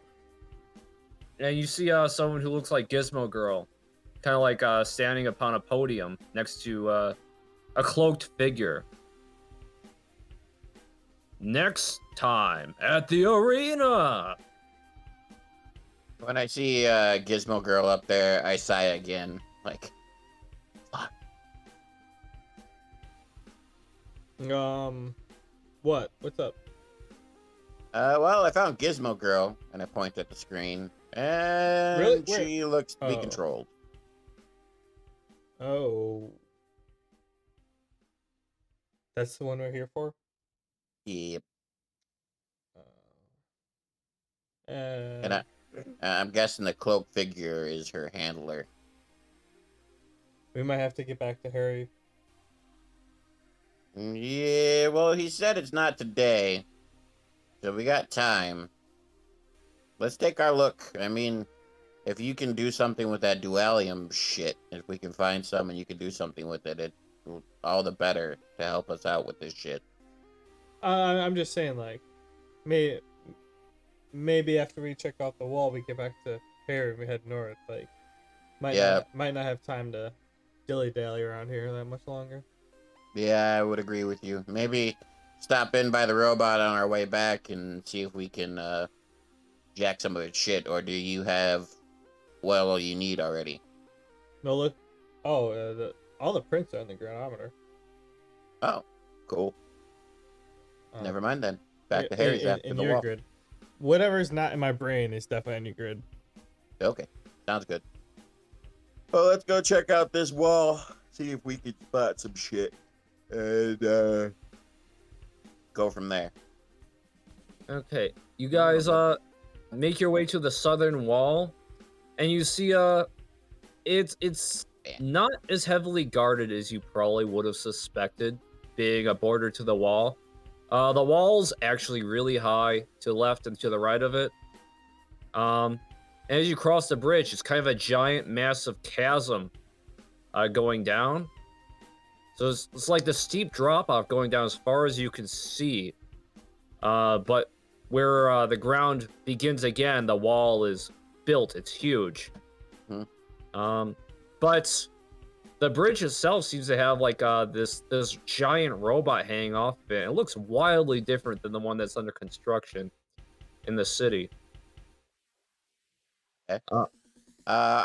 When I get to the wall, I want to kind of like flip through my views and see if I can use either any of the new views I have, either the X-ray or the infrared or even some of the staticky ones, to see if I can spot anything unique or anything that kind of like stands out to me as I'm looking over this entire scenery, the cliff, the new robot, everything. Well, you do see that there are some nooks, openings inside the wall. They seem to be places where guards are stationed. You do see some guns kind of pointing outwards towards whatever is on the other side of the wall. There are some guards kind of lackadaisically walking around over here at the far end of the bridge. But yeah, you can see some heat signatures inside of the wall that look like people. Soldiers, you might assume. Okay. You do also see something glowing within the eye socket of the giant robot, though it is hanging off the side of the bridge over a giant chasm. Mm-hmm. Is that it? Like, I don't see anything, like, in the cliffs I'm looking at, like, anything that kind of, like, shines out to me at all. It's just the robot and the guards. Oh, I mean, I will say, as you flick through your infrared, it does seem like there are some veins of heat going through parts of the cliff up into certain parts of the city. They kind of fade out as they go further into the dense portion. Okay. But you can see them going in and out, like like kind of how you can see like veins kind of like on an arm or something. Mm-hmm. Okay, so, I say all this to Sparkstorm. So we got some guards in the wall, and that eye hanging out of that giant robot is giving off some massive signals. So here's my suggestion. I'm also open for suggestions if you don't like my suggestion. I'm gonna go distract the guards. You try to very carefully figure out what the fuck's up with that eyeball, since engineering and robots is kind of your forte, and we go from there. That's my suggestion. All right. I was gonna, yeah. I'll go look at the robot. I'm happy with that. Now, let me paint this robot a little bit more clearly, because the bridge you're on, the robot is grasping with one hand, and its arm is outstretched. It's not as close as it looks in this picture. Its arm is entirely outstretched, and it's hanging over a chasm. It seems to have another hand propped against the side of the wall going into the chasm. And it almost seems like it's hanging almost suspended outside of that. But it is, you look down, and it's just like one of those major vertigo feelings, because it seems to go down forever.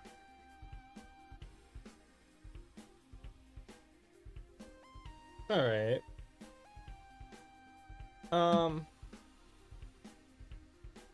Yeah, I want to touch the robot and see if there's any energy pulsing through it. You touch the robot, it doesn't seem as if there's any energy. You don't really feel anything. Like it's powered down, it's just locked here. Yeah, it does feel hollow. I try to give it a little jolt. Roll a power check.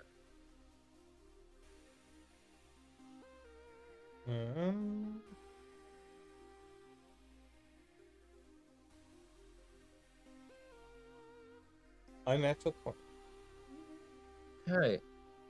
You give it a little jolt, and frequency, are you still on the infrared setting? Sure. Okay, as soon as you give the jolt, you don't really notice anything from the robot, but the heat signature does seem to flare up for a split second under your infrared. And then it dies back down. Specifically on the eyeball or for the entire robot? Specifically the eyeball. And I go, well, the eyeball, when he does that, I mentioned to him, I basically say that, you sparked up and the eyeball is the only thing that reacted, so there's obviously something with that. This is kind of a precarious situation here, though, so if you don't want to venture out to get the giant eyeball, I won't blame you. I say back, I'm just curious on why only the eyeball. Same here. While you guys are talking, one of the guards is strolling up to you. He doesn't seem to be like in a hurry or anything. Says, "What are you guys doing to that giant hunk of metal?" I kind of impose my body between his eye line of Sparkstorm and the robot, and I go, hey, just kind of admiring it. It's really cool. He wants to check it out, and I kind of walk up to the guy, and I try to put my arm on his shoulder, and I go, so, any of you guys up for a little gambling? And I kind of raise my eyebrows and yeah, let's go spend some money. You must be bored out here watching this hunk of junk stand here and do nothing all day long.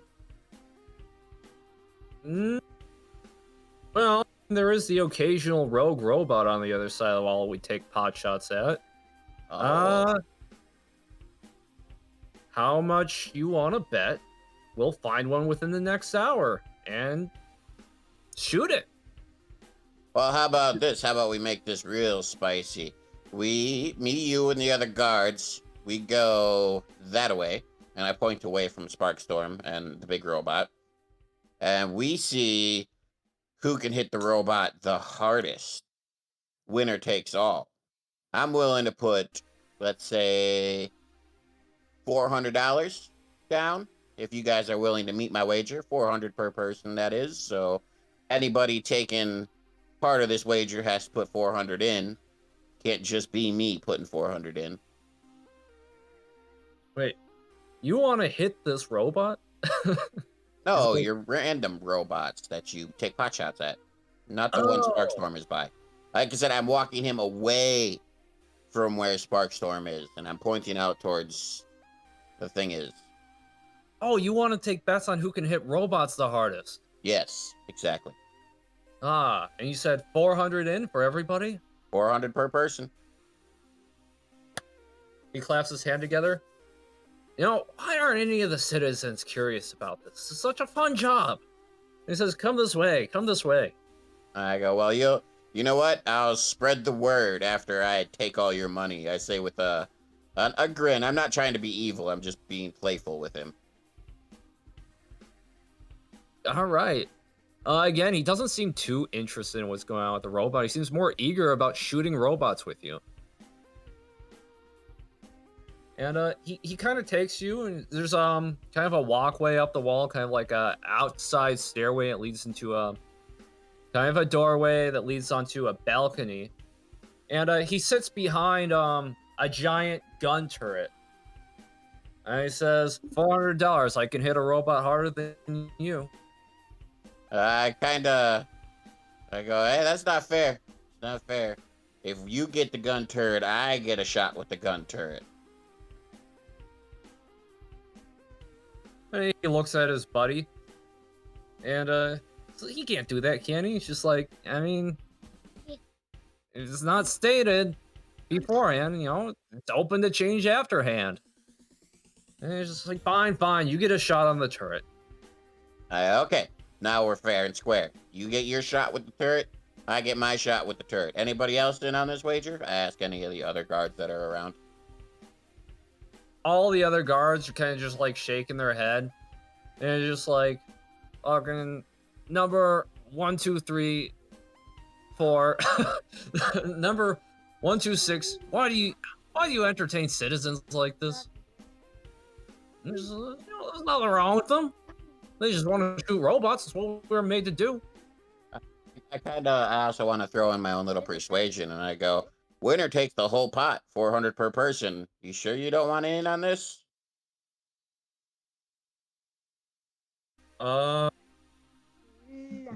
Roll a persuasion check on the group. Let me see what my persuasion is at. Persuade 2. Skill level 4. Roll bonus 9. Plus my charisma is... Well, I think that includes my charisma. No, it doesn't include my charisma. So it's 9 plus 5. So a total bonus of 14.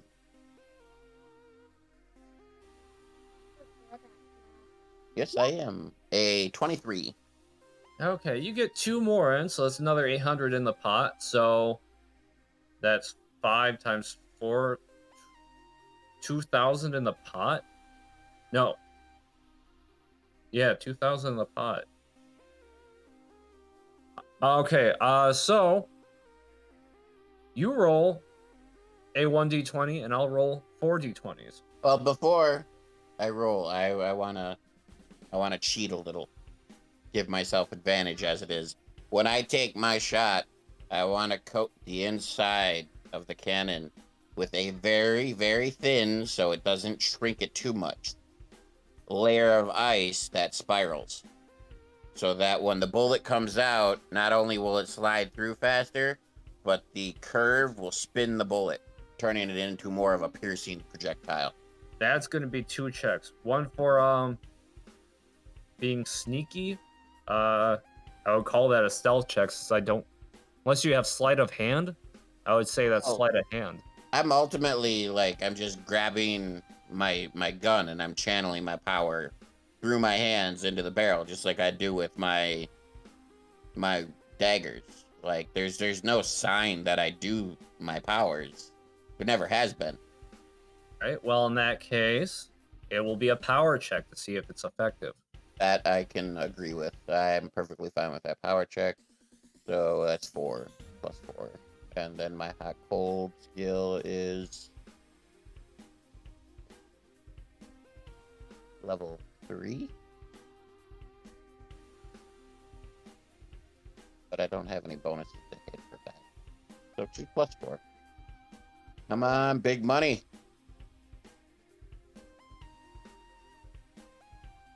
Big numbers. Big numbers. Yeah. Those aren't 10. big numbers. No, they're not. All right, your gun gets kind of cold, but it doesn't quite Buddy, reach. go potty. Listen, So roll your d20. In the bathroom, guys. Go potty in the bathroom. Mom's going potty. go when mommy's done. Damn it, an 8. I'm gonna lose 400, but my distraction is still working, so that's fine. 400 is not a big loss. So let me play this out for a little bit, because you haven't seen anything outside the wall yet. And you do see it's almost kind of a wasteland on the other side of the wall. And there do seem to be other, like, robots similar to the one hanging off the bridge. They're smaller. They also seem to be inactive. They're not moving, but there are other machines moving around. They're almost...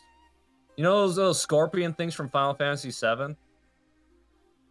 The scorpion robots, those giant ones. I said, Yeah, you see some kind of robots that look similar to that, like marching around. They seem to be mining resources. One of them gets really close to the wall, and the first guy shoots at it. And he says, yeah, you shoot it when it gets that close. And so basically everybody's taking shots at these giant scorpion things with these giant turrets. Mm-hmm. And, you know, whenever any of these scorpions get killed, you know, one calls up and, like, hauls its body away. You know, you see their finger get really close to the trigger, and he just says, when it's in bounds, you know, we let them take their dead. We don't let them get closer. That's interesting. And it pretty much just repeats, and everybody takes their shot at these robots that don't seem to really have a sense of... They don't really seem scared of getting shot. They just happen to be moving around almost randomly, mining for resources. Okay. So, yeah. Okay. Well, I obviously, looking at the rolls, I lost. So I smile, you know, warm-heartedly. Winning or losing wasn't really the point, though I did want to win. And, I kind of chat up with the guards, and I go, so what's out there besides those scorpion robots? Like, do you guys see anything really nasty, or is this it? Well, the south wall is, it's a boring wall. I mean, you might be able to tell we're all kind of, you know, this isn't the most exciting job. I'll tell you that. You know, you go west, though. That's where things get scary. You know, these walls were made for a reason. Back when the Apophis virus was infecting a lot of us. You know, Lord Anubis and his infinite wisdom exiled everybody with the infection beyond these walls. And nobody's been infected since. We shoot anything that gets too close.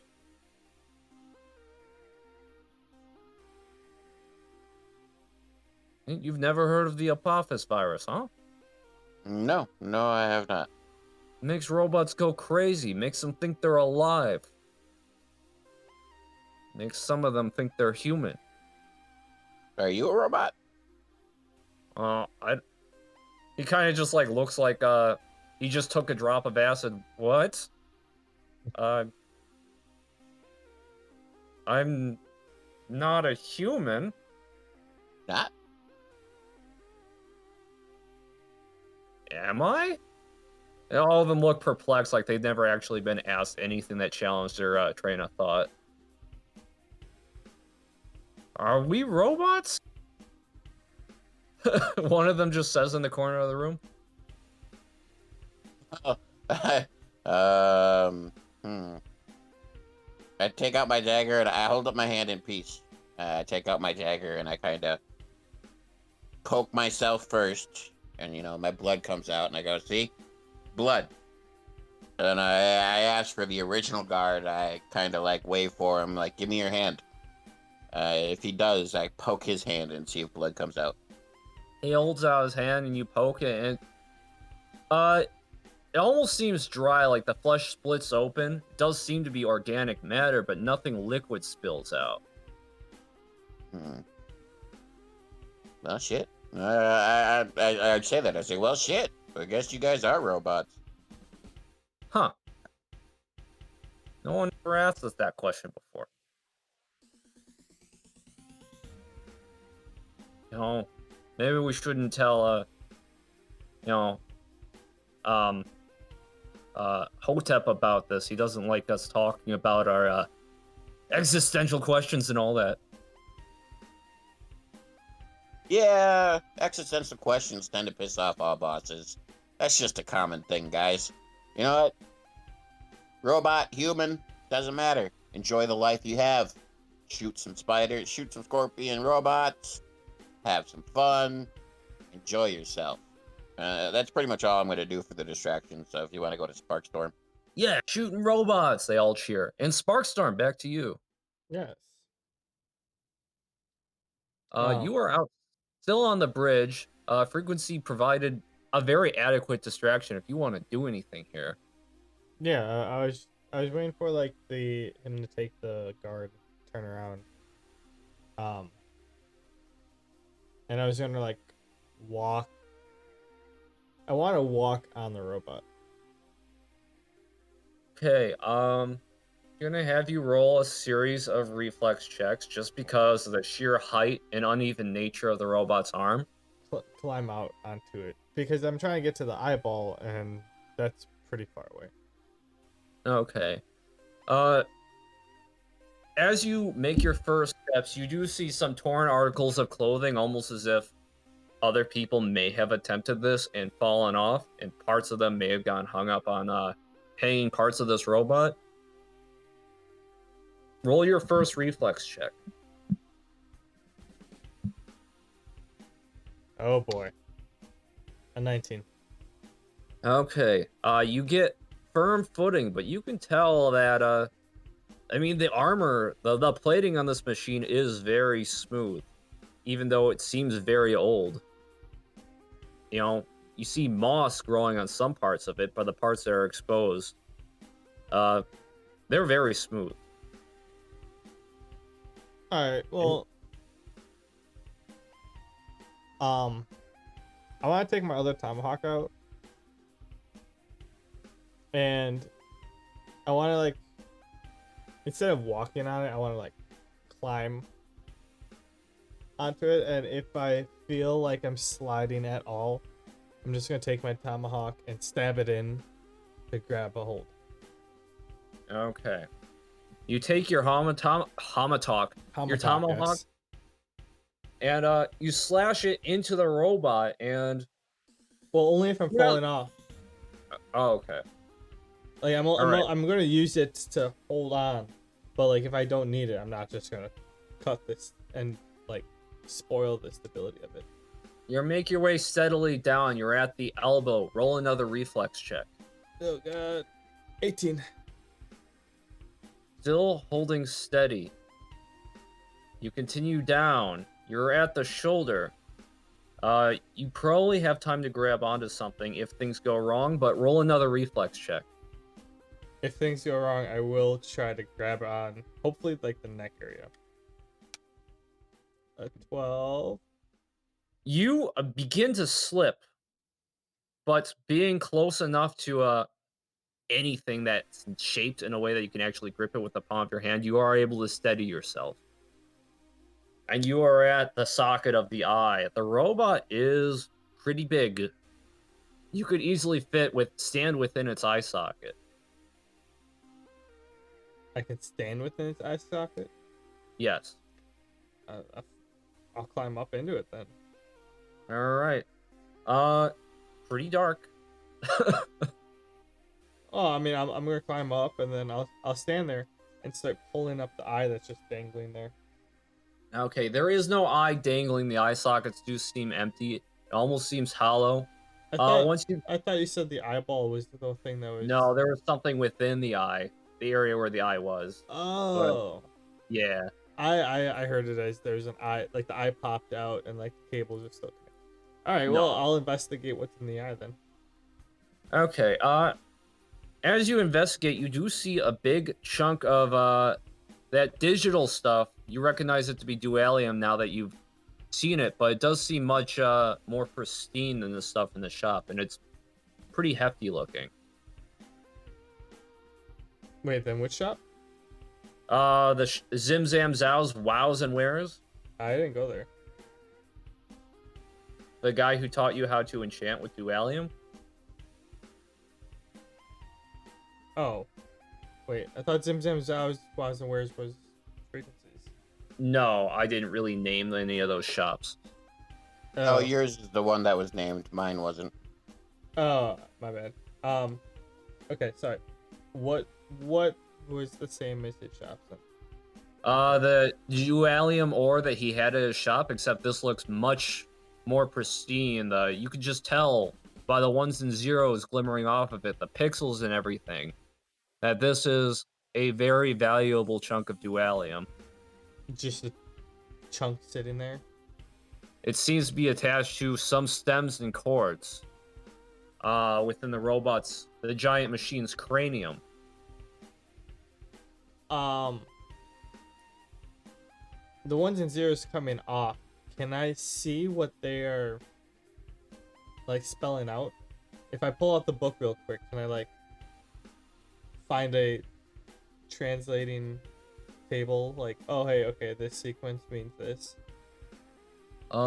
Yeah, you're pretty good at that, so I'll give that to you. You do decipher generally what it's saying. It's just basically saying the owner is dead, though it needs to leave proximity of the corpse in order to be usable. And you realize you can surmise from this you basically need to haul it out of here in order to actually use it for anything. I choose to do so. I separate it from the cords and try to carry it on me. Okay. All right. You to pull all the cords out. You know, they erupt from the cube of dualium in like a pixely blur, and the dualium's like light. It's super light, but you kind of have to hold it with your arms. So, have fun getting back. Roll a reflex check as you're emerging from the eye socket.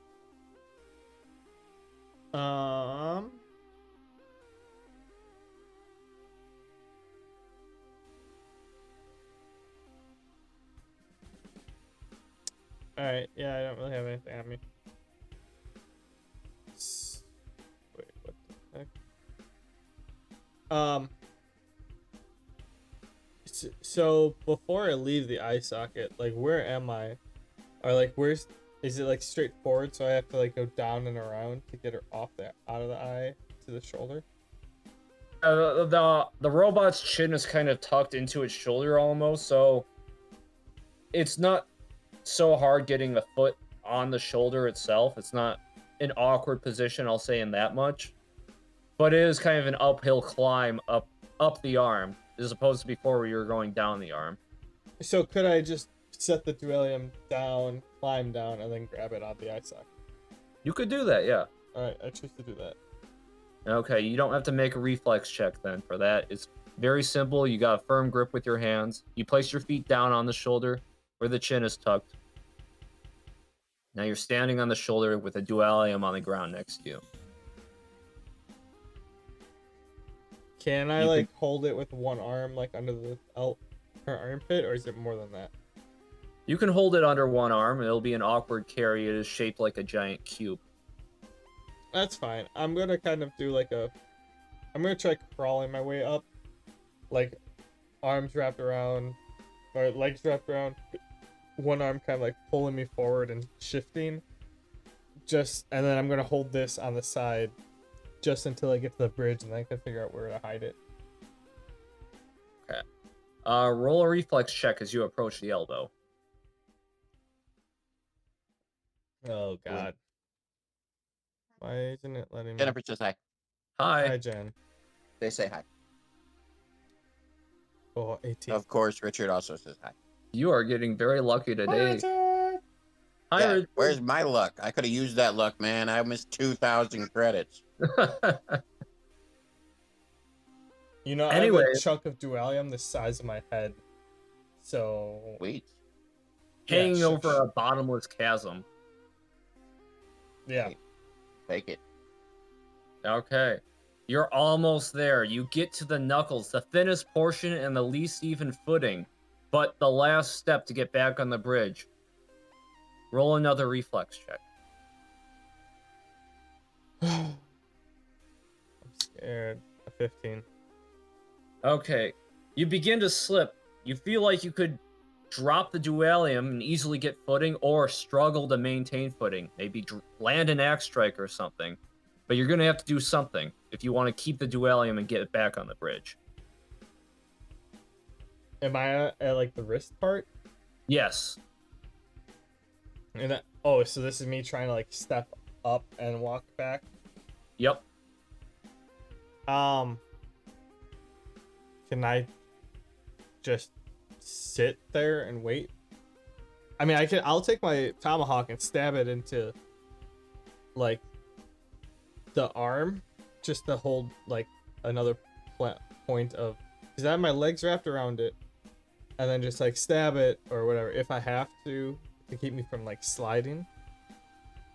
Okay, I'll give you that. As you're about to fall, as you feel yourself losing balance, you land your tomahawk, and it actually gets in the joints, in between the joints of the knuckles of the robot. Kind of lands neatly there. So it doesn't need to really... I thought I was on the wrist. Okay, yep, that works. Doesn't really need to penetrate any metal to get a good grip on anything. You don't know if it would have penetrated the metal, but luckily, you don't need to find out anymore. And you regain balance. And, well, at this point, I'll give it to you. You survived the climb. You rolled like 6 good reflex checks on something that could have killed you. Yeah, everything. My lowest one was a 12. I was scared there. Yeah, good job finding this. There was nothing prompting you to look in there, and it was very dangerous to go in there. Not to mention the guards would have been curious to see you hauling out a giant chunk of dualium, so you've earned this. Very parallel. I'm trying to hide it and just chill, sit there and stare at the thing while I wait for frequency to get back. Okay. As you're sitting there trying to hide it, you hear some howls and shears from the gun room, the turret room, and eventually frequency. You do make your way back on the bridge. Mm-hmm. You see Sparkstorm there. I clap him on the shoulder and I go, okay, well, let's head back to Harry's. Not wanting to draw attention to us as we're leaving. As we're walking away, though, I kind of talk to him about how these people aren't really people. I don't know if he's realized this yet or not, but it's kind of like a thing for me. These guys are actually robots, and even though they seem really alive, they're being taught that they're not alive and that being alive is bad. Don't know the whole schematics of it yet, but those guards were like really cool guys who just like shooting shit, and although they don't bleed like me and you do, they seem alive, but they're being taught that they're not alive, and that's kind of not cool. Yeah, something fishy's going on at this Emperor's place. Yep. Yeah, let's head back to Harry's. We have a lot, and I have a chunk of dualium that I'm trying to hide, so yeah, that's fun. Let's hope we don't get stopped. All right. Very cool. So you make your way back to Harry's? All right. Again, are you going there on foot? It will take you into nightfall easily if you go on foot. You'll be walking through the whole of the city for the most part. I'm honestly fine with going on foot. We wanted to give Harry time anyway. Yeah, I think Okay. so. You might also be able to hit up a hotel if you don't want to deal with Ravagers throughout the night. Here's up for a fight. I'm good with walking. Okay. Do you mind we take a little small break here while I get something to drink? Well, honestly, it's getting It's pretty late. 9:20. I was literally just gonna say probably it's time to wrap this up. It is. Yeah, 9:20. I would say cut it tonight. All right, very eventful session. So our heroes left the giant robot to finish construction. They left the soldiers there to finish it, wrap it up for them. Nice and gift wrap for Ramses when he comes back. A little too nice for him, in my opinion. And they hit up very many shops. Sparkstorm learned how to enchant. Bought a book so he could learn more about it down the road. Frequency got some cool new gear. Sparkstorm got some batteries. That he also learned how they work on this planet. That there are ports that you can just charge from. Well, there aren't very many of them. They also visited the bridge guarding the southern border of the city and found it was fairly barren. And there were some gun-happy soldiers there just having a good time shooting rogue robots on the other side of the wall. And found a giant chunk of pure dualium inside a giant dead robot. So, what will happen next time on Powerless? Tune in to find out. Excellent. Thank you, Donnie. Once again, a excellent session. Hopefully we can start stabbing stuff next time. Or electrocuting it for me. But before we go, if you like this, make sure you hit like, subscribe, or whatever. Give us a good rating on the podcast because that'll spread it to more people. Yeah, thanks for watching, and we appreciate every one of you listening in or watching on YouTube, and anyone chilling here. So, Pork17 saying see you later. You guys want to say anything? Hey, see you later. More good times ahead. Make sure you tweet Yeah, the Man sounds good. Bear on Twitter so that he can spend these times responding to tweets. I am not on Twitter. I'm on a role-playing site, actually.